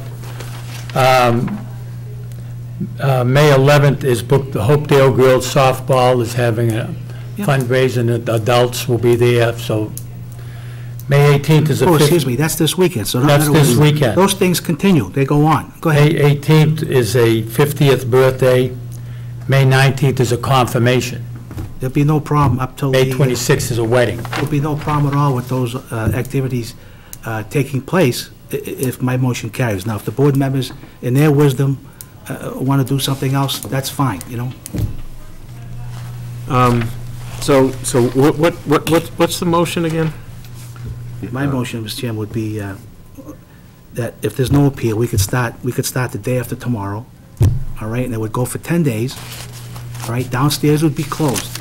As the chief said, downstairs would be closed. But for all those functions, I think, Louis, you mentioned the 10th, the 11th, the 18th, they would still go on, but downstairs would be closed for 10 days, beginning on Wednesday. So that would run from May 7th to May 17th? Well, figure Wednesday, Brian. Wednesday is what, May 18th? May 8th? To the 17th. So it'd be the 8th to the 18th, or the... Would be the two this the weekend, that you 17th? could have those upstairs. Yeah. And excluding the 10th and 11th. Yeah. So would it be May 8th to May 17th? Yeah. Excluding... As long as you can serve Yeah, upstairs. 2 functions, Brian. Bill. Yeah, the 10th and 11th. So the functions go on. Excluding May 10th and May 11th? Are those the only 2 Those functions would be that we have only, within that 10-day period, within that 10-day period? right. The 10th and the 11th would be the only conflicts, and Lewis had indicated we could secure the downstairs and, you know, only serve drinks upstairs in that small bar area to the rear of the hall. We could lock off the bar, there's separate doors for the bar downstairs, and there's a screen. We could have all that locked, So the only thing they could do downstairs is the men's room. Mr. Chairman, and Brian also, if, let's say, a ladies' club wanted to have 50 ladies come by on a date within those 10 days, they could do that too, to be fair to everyone. Well, I don't know what that means. Provide, if someone comes and wants to rent the hall on one of the other evenings within this time period, right, with notice to the... Oh, no question, sure, yes. Because Yeah, Well, I don't know that would happen, right? It's such a- I'm just saying, that wouldn't happen. You're not gonna have that, because these events get booked, Yeah. you know, a certain amount Yeah, of they get time, booked, so. yeah. sure. So basically, it'd be 10 days from May 8th to May 17th, but excluding the 10th and the 11th for the upstairs function only.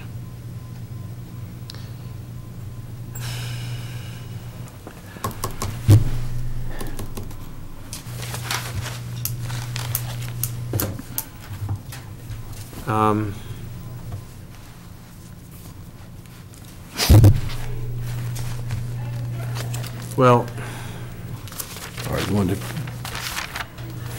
well, we it's still on go the table for 13th through the discussion. 17th, and the next Monday through Friday, you don't have anything booked for those 2 weekdays, all the Yeah, I weekdays? had indicated my preference. I just, this feels harsh, and it feels more than I would have recommended, and again, I want to get out communication to the various boards. I want to let them know what's acceptable, what's unacceptable, and if people are under the confusion, and I've talked to a great many people out there who are under the confusion that private clubs have different sets of rules.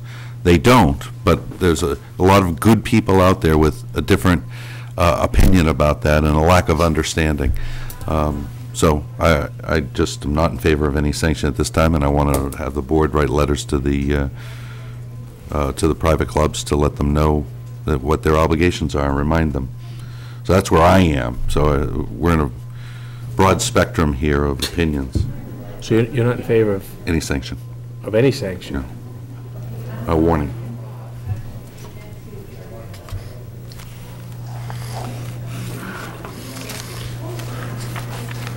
This Boy Scout should have stayed, you know?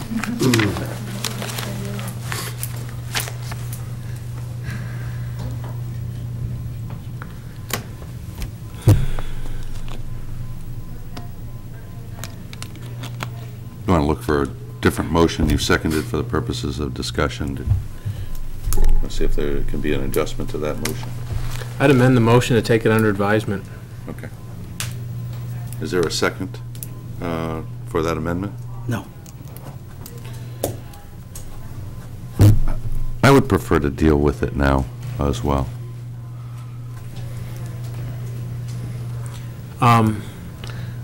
We appreciate the board's dilemma and the willingness to try to work something out. That's why given no penalty versus 10 days, that's why I'm suggesting 5 days being the 13th through the 17th. That way it doesn't interfere with any enforcement of, having liquor served upstairs at the function and, securing the downstairs. That would be 5 days. And, Even that sounds harsh to me, Mike, as a person. Right, but as I said, I know the board, I know Dino's feelings that, given what was done with the tradesmen, I think you can distinguish, the activity was the same, well, I don't know, I wasn't there. From what I read is the tradesman versus the chief's report, this is not something we condone.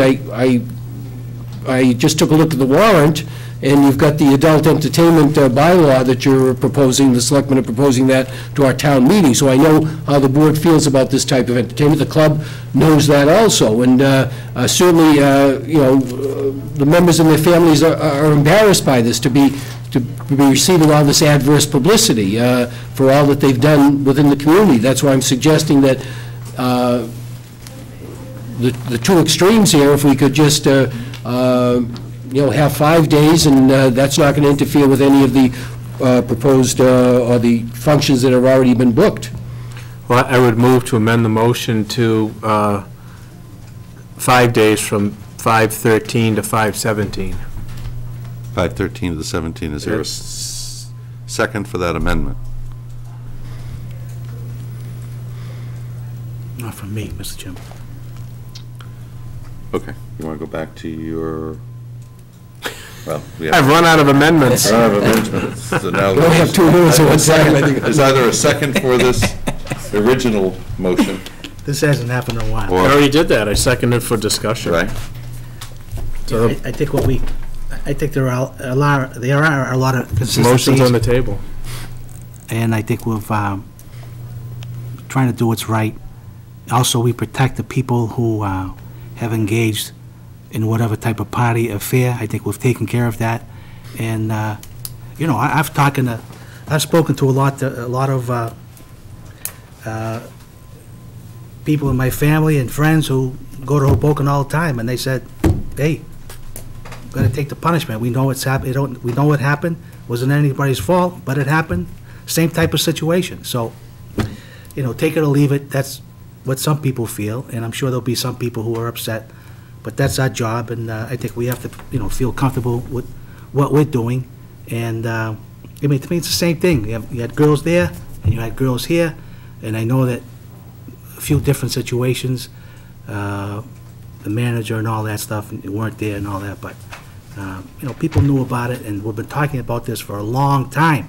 I mean, you know, once again, I mean, the radio, the newspapers, the town meeting, everybody knows that that's not allowed, and, you know, someone there were many people there, and there were maybe some people who should have said, hey, this can't occur, but that's for, you know, someone else to deal with that, but All right, so that's how I feel. We have a motion, it's been seconded, amended, attempted to have been amended without a second.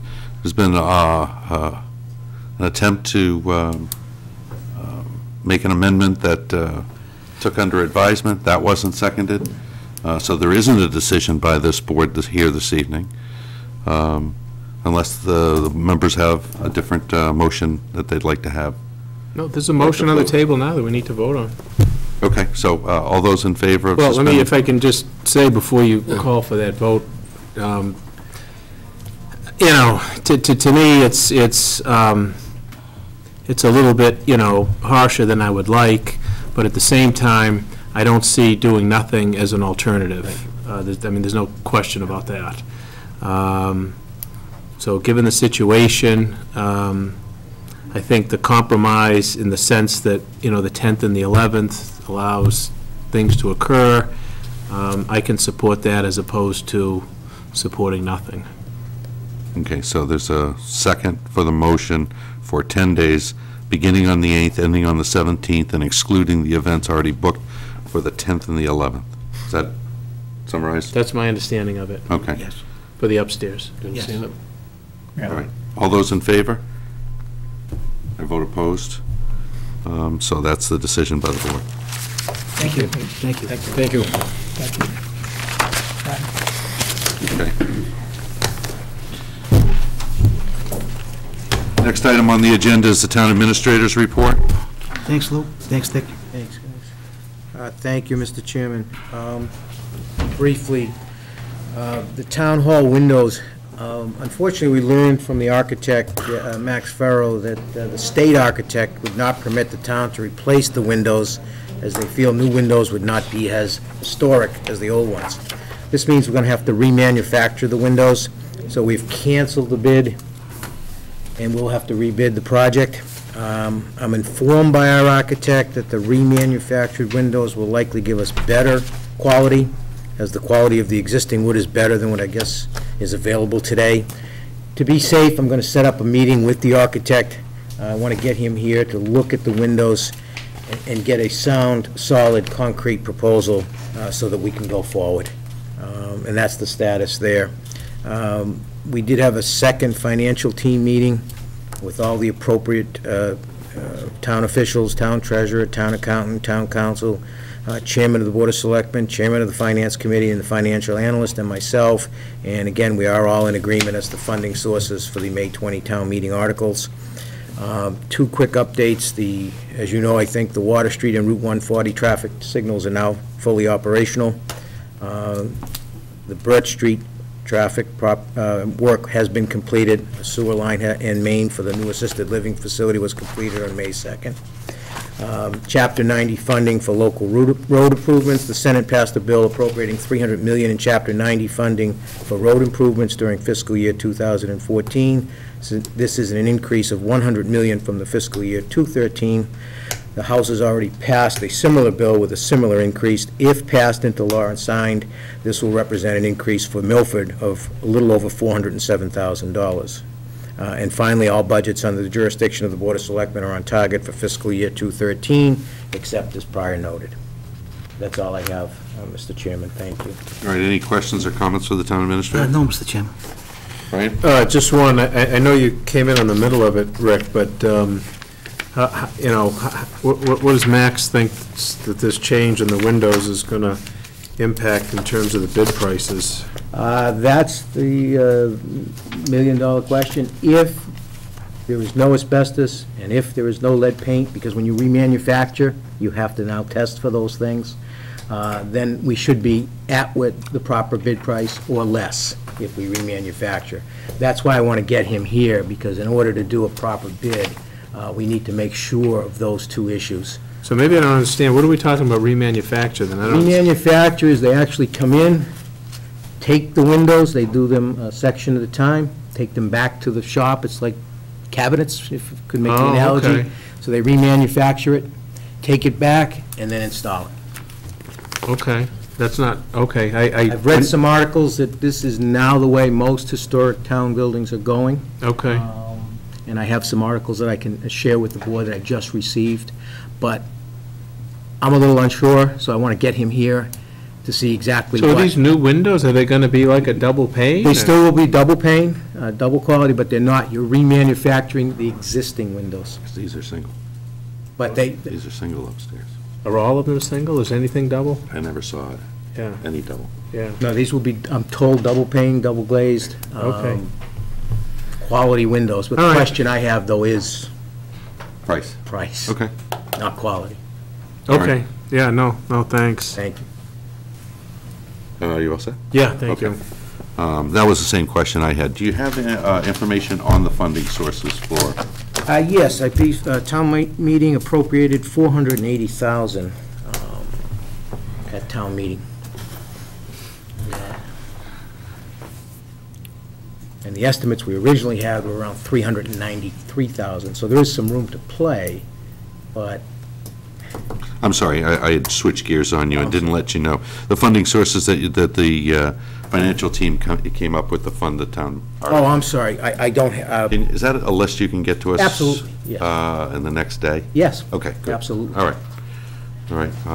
If there's no more questions for the town administrator, I'd like to change gears here and jump from old business. I'd like to go, while the police chief is here, to go to his correspondence as it relates to compliance checks. Chief, you have that information available? As the board knows, we conduct compliance checks several times a year.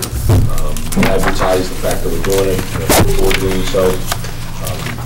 Detectives did go out with an underage operative. They checked 19 establishments that 4 on the premises, found violations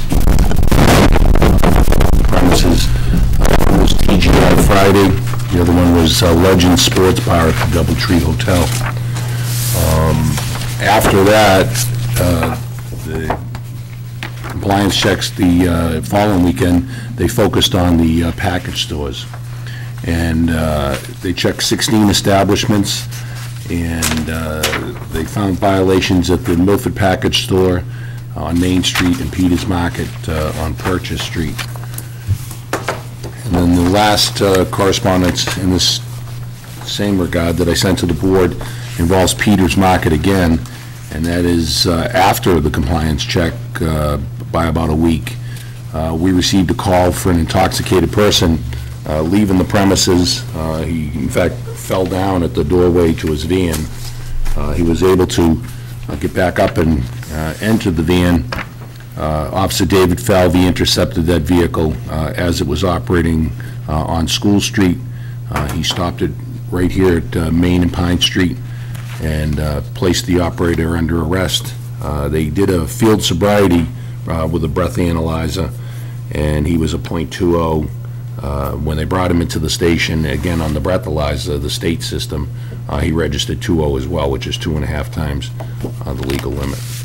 So I forwarded that correspondence to the board, recommending in each of those cases that the board schedule a hearing. We have notified each of the establishments of the violation. We did it at the time when they were in non-compliance, and then they get written notice whether they pass the compliance check or not. And in that notice for the establishments that don't pass, we indicate to them that they will be receiving correspondence from the Board of Selectmen. Right, and that would be customary. Is there a Motion. from the board that we schedule hearings with each of these establishments? Is there a second? Yeah, I'll second it. All right, I'll also vote in favor of that. Thank you, Chief. Thanks. Can we get some background information too, like how many times has it happened and That's a all that great stuff? point. Yeah, any prior issues with any of these licenses, it would be helpful to have that as a matter of history. We'll get that. Thanks, Chief. Thank you very much. Okay. The next item on the agenda, annual town meeting, review of articles. There are articles that the members would like to take up that we haven't already done. The last meeting, we voted to support each of the articles that the Board of Selectmen had, I'm sorry, that the board had put forward, and that was unanimous. And I think there was another one. There was the youth center was also supported. Are there ones that we haven't brought up or discussed yet that the members would like to discuss now? Mr. Chairman, Yes. Brian, on the engineering architect for $300,000, that has nothing to do with the roof replacement and the door No, replacement? those will be passed over if we're successful with the architect article. Okay, So that the youth center will not be going Yeah. forward on those. okay. Yeah, Mr. Chairman, I don't know, I haven't spoken to town council, but Article 16, the non-binding resolution anti-casino, I think he said that's out of order, but I would be, at this time, not in favor of that. Okay. Brian, any thoughts on Article 16 that Dino just mentioned? Well, that's a private, let me see. Yeah, that's... Private citizens. Yeah, that's a private citizen article that's been submitted, so Okay. I don't have any position on it one way or the other. I think didn't Jerry tell us that that was inappropriate or whatever, something like that? Well, Anyway. initially, I think what he had wanted to do was to have the town meeting order us to not engage in any casino discussions. And I think Jerry got a hold of him and said, you can't do that. So now I think the way it is it's expressing a feeling about the siting of a casino. So, I mean, I think, it actually, I think, could be a helpful article because, we could see, might be a nice gauge of the debate at town meeting on this particular issue, but I don't have any position on it one way or the other. As a private individual, he's got a right to put this on. Any others, Dino? Yeah, no, I agree with that. No, I think a lot of the other stuff, the articles that we sponsored, the treasurer, those articles, same type of situation, we're already supported that. The legal department, the article that the handicap commission is sponsoring, I think we did that already.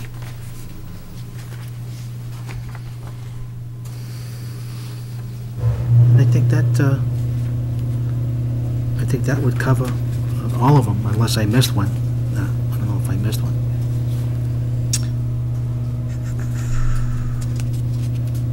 Bill, Brian, Yeah.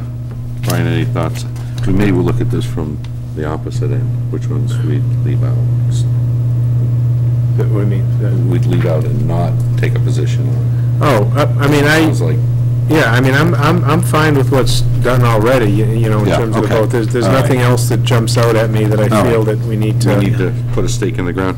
Yeah. Okay, so why don't I do this, then, at least second, for the purposes of discussion, well, at least the Commission on Disability amend the bylaws for Thought we had handicap done parking. that one. What's that? I thought we had done that one, but I could be wrong.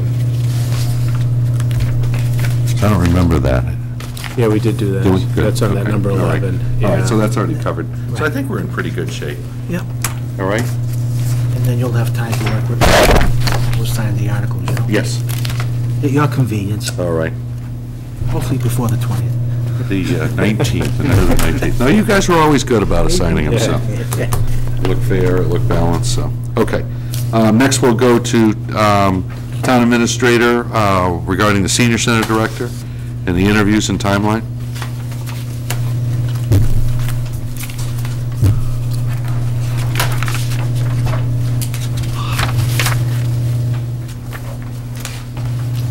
Rick, if you just go over the highlights of your memo to us for the Yeah. benefit of everybody listening.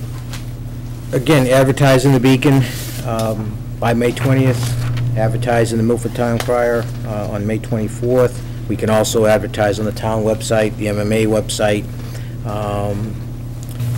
The application packet should include a letter of intent, up-to-date comprehensive resume, due by June 21st. The week of June 24th, myself, I have reached out to the Council on Aging to designate someone to serve, and I've reached out to an individual here in Milford who I thought would be very well qualified to make up a team of 3 to do the interviews, July 8th through July 15th.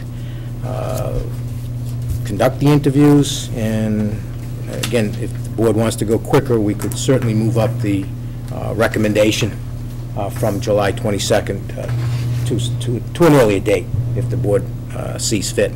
And then I would look for some direction as to how many candidates you would like me to try to narrow it to, if that be the case. And that would be the process. Okay. I'll now go out to the members to see if they have any comments or thoughts as to what was outlined. And again, for the benefit of history, everybody should know, but the tragic death of the former director, Ruth Ann Bleakley, puts us in this position to have to appoint a new director. It's an important position, and I know the board feels, as I do, that it shouldn't go a long time without direction and leadership, as requested by the Council on Aging and the Friends. Yeah. So, Mr. Chairman, I just Please. looked at the job descriptions. There's a couple of things, and I'll give these to Rick. I think there has to be something highlighted about, you know, budget experience and budget development somewhere at the appropriate place. And then, I'm sorry, because I think this is kind of an antiquated job description, because, you know, Ruth Ann did a great job for a long time, and she was hired a long time.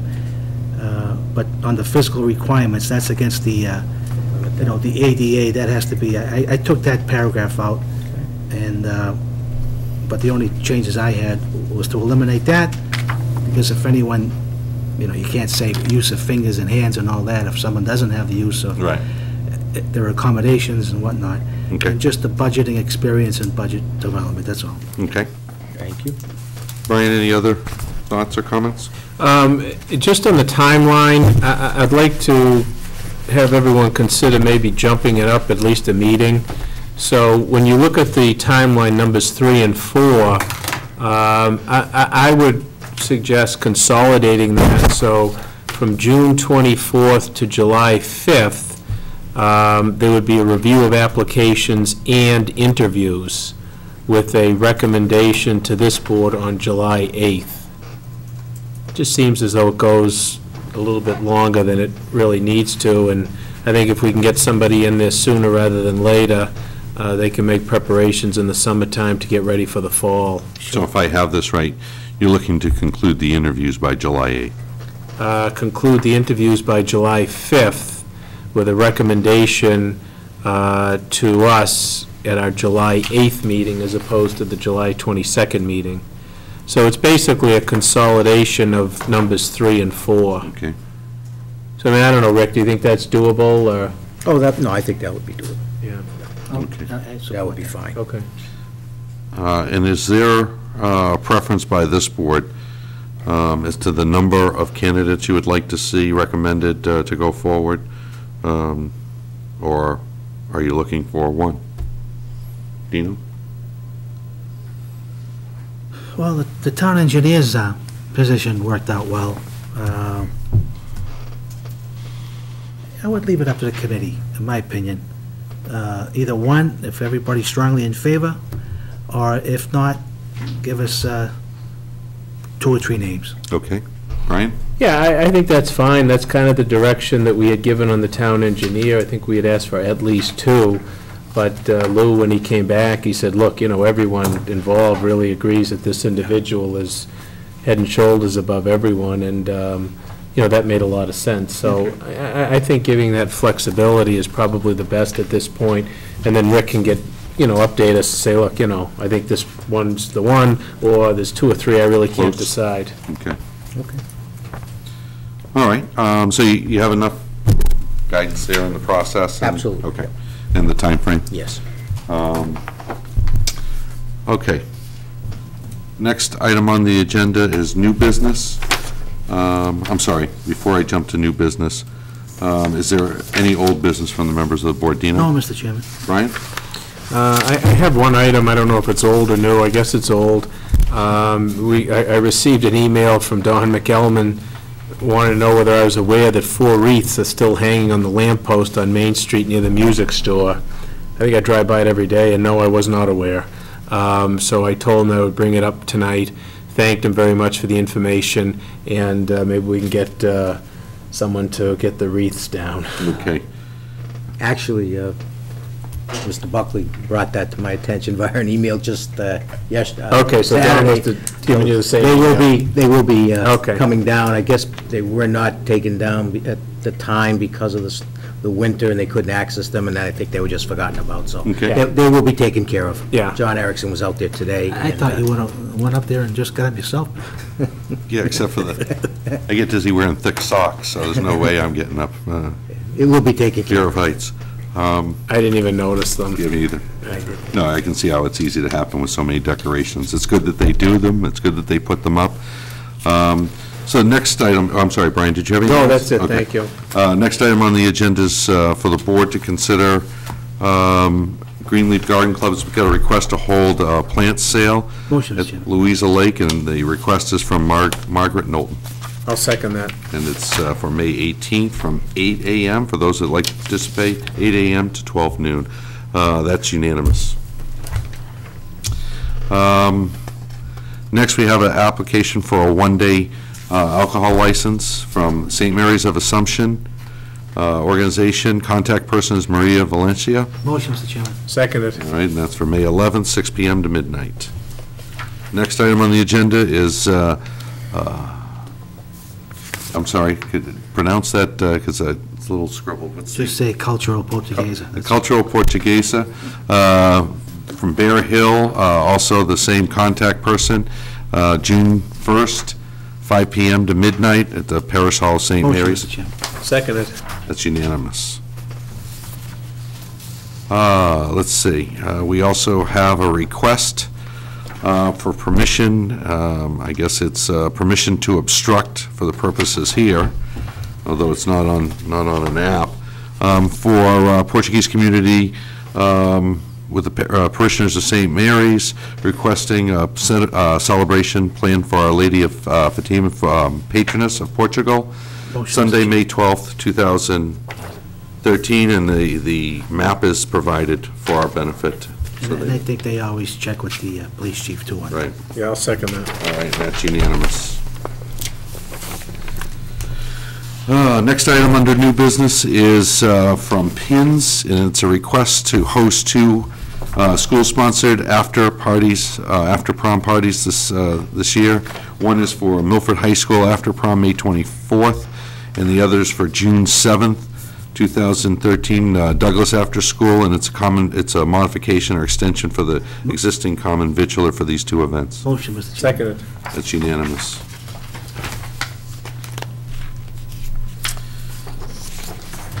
Next, American Legion Auxiliary would like to distribute poppies Memorial Day weekend, May 24th, 25th, 26th, 27th. Stop and Shop, Walmart, Hills Plaza, Shaw's. Is there a... Motion, Mr. Chairman. Seconded. I also vote in favor. That's unanimous. Next is a favorite event by this board and by the community, Milford Veterans Day, Memorial Day Parade. It's submitted by the Veterans Department. It's for May 27th. Motion. Assembly and Stop and Shop adjacent to 99 Restaurant at 9:30 a.m., starting at 10 o'clock, and then continue to Draper Park. I'll second that. Could I just ask that maybe we extend an invitation to a contingent from the Watertown Police Department?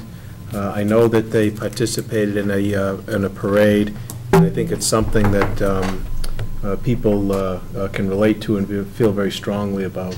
I don't know if they're able to do it. Right. But extending the offer is... extended invitation to a contingent of the Watertown Police Department. I think that the town would be honored to have them as part of our procession. I think that's a great idea, especially, Brian, when you consider the fact that we also sent officers to Watertown to work side by side with them through that difficult time. It would be nice to have them here as well, if they can make it, to your point. Great idea. Okay. So that's unanimous? Is there any new business by the board members? Mr. Chairman. Okay. Brian? I'm all set, thank you. Okay. We've addressed the correspondence from Police Chief regarding the compliance checks and scheduling those hearings. Next is Commission on Disability, request to fill a vacancy. And here, Mike Nicholson is sending a message or a letter to Town Administrator acknowledging the receipt of application from Margaret Myatt to fill this position. Is there a motion? Motion, Mr. Chairman. Seconded. I'd also support that. That's unanimous. Supporting Margaret Myatt to Commission on Disability. Next message we have from Representative Fernandez to this board, and I'll read it. We understand there's a significant amount of curiosity, interest, and trepidation, concern over the operation of gaming facilities in Massachusetts, and that local public officials are entitled to receive as much timely and factual information as possible in order to effectively, accurately answer their constituents' valid questions, answer their own concerns directly, or address their own concerns directly to the Massachusetts Gaming Commission, educate the parties as to the regulatory process, vehicle for public input, and a mechanism for mitigation. To that end, we have secured attendance from the Massachusetts Gaming Commission Chairman Stephen Crosby, Gaming Commission Ombudsman John Zimba, to join a workshop for local officials Tuesday, May 14th, 2013, from 7 p.m. to 9 p.m. at the Hopedale Community House at 43 Hopedale Street. To discuss the regulatory framework, wish to collectively thank Hopedale for agreeing to use the community house. So we note that. I plan on being in attendance, and the other members are also invited, as well as other local officials. Don't have to be selectmen, so it can be anybody that are local officials. Yeah. Okay. All right. Does anybody else have any other correspondence they'd like to go over at this time? No, Mr. Chairman. Brian?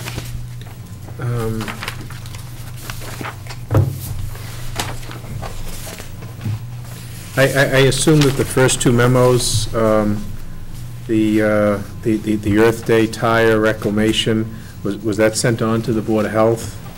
It's addressed to them. Members of Board of Health, first mosquito CCM, control. the CCM, okay, I thought that was a state agency. Okay, and then the Regional Transportation Advisory Council, did that get sent to Larry Duncan? I believe that did. I believe he got a copy. I'll make Okay. sure he did. And then I don't know if the board wants to do anything with the appointment applications that we received. What we don't have is a list of openings and talent bank applications that have come in.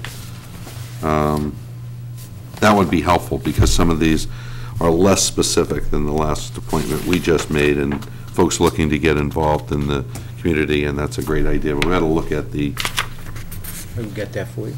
and if we have anybody else sitting in the talent bank that didn't put in an application this week, but put in one 2 months ago, we ought to consider that as well. Is that okay? Is that board all right with that? Yeah, Look and at the then, openings? yeah, and then, of course, June will be all of the, Appointments, yeah. appointments, so, we've got some people looking to do stuff, we should try to match them up. Yeah. Yeah. Okay. Anything else from the members? All right. We don't have any executive session for this evening, so I'll entertain a motion Motion, Mr. to Chairman. adjourn. Seconded. It's seconded, that's unanimous. We're not going into executive session, so that concludes the meeting for this evening. Thank you.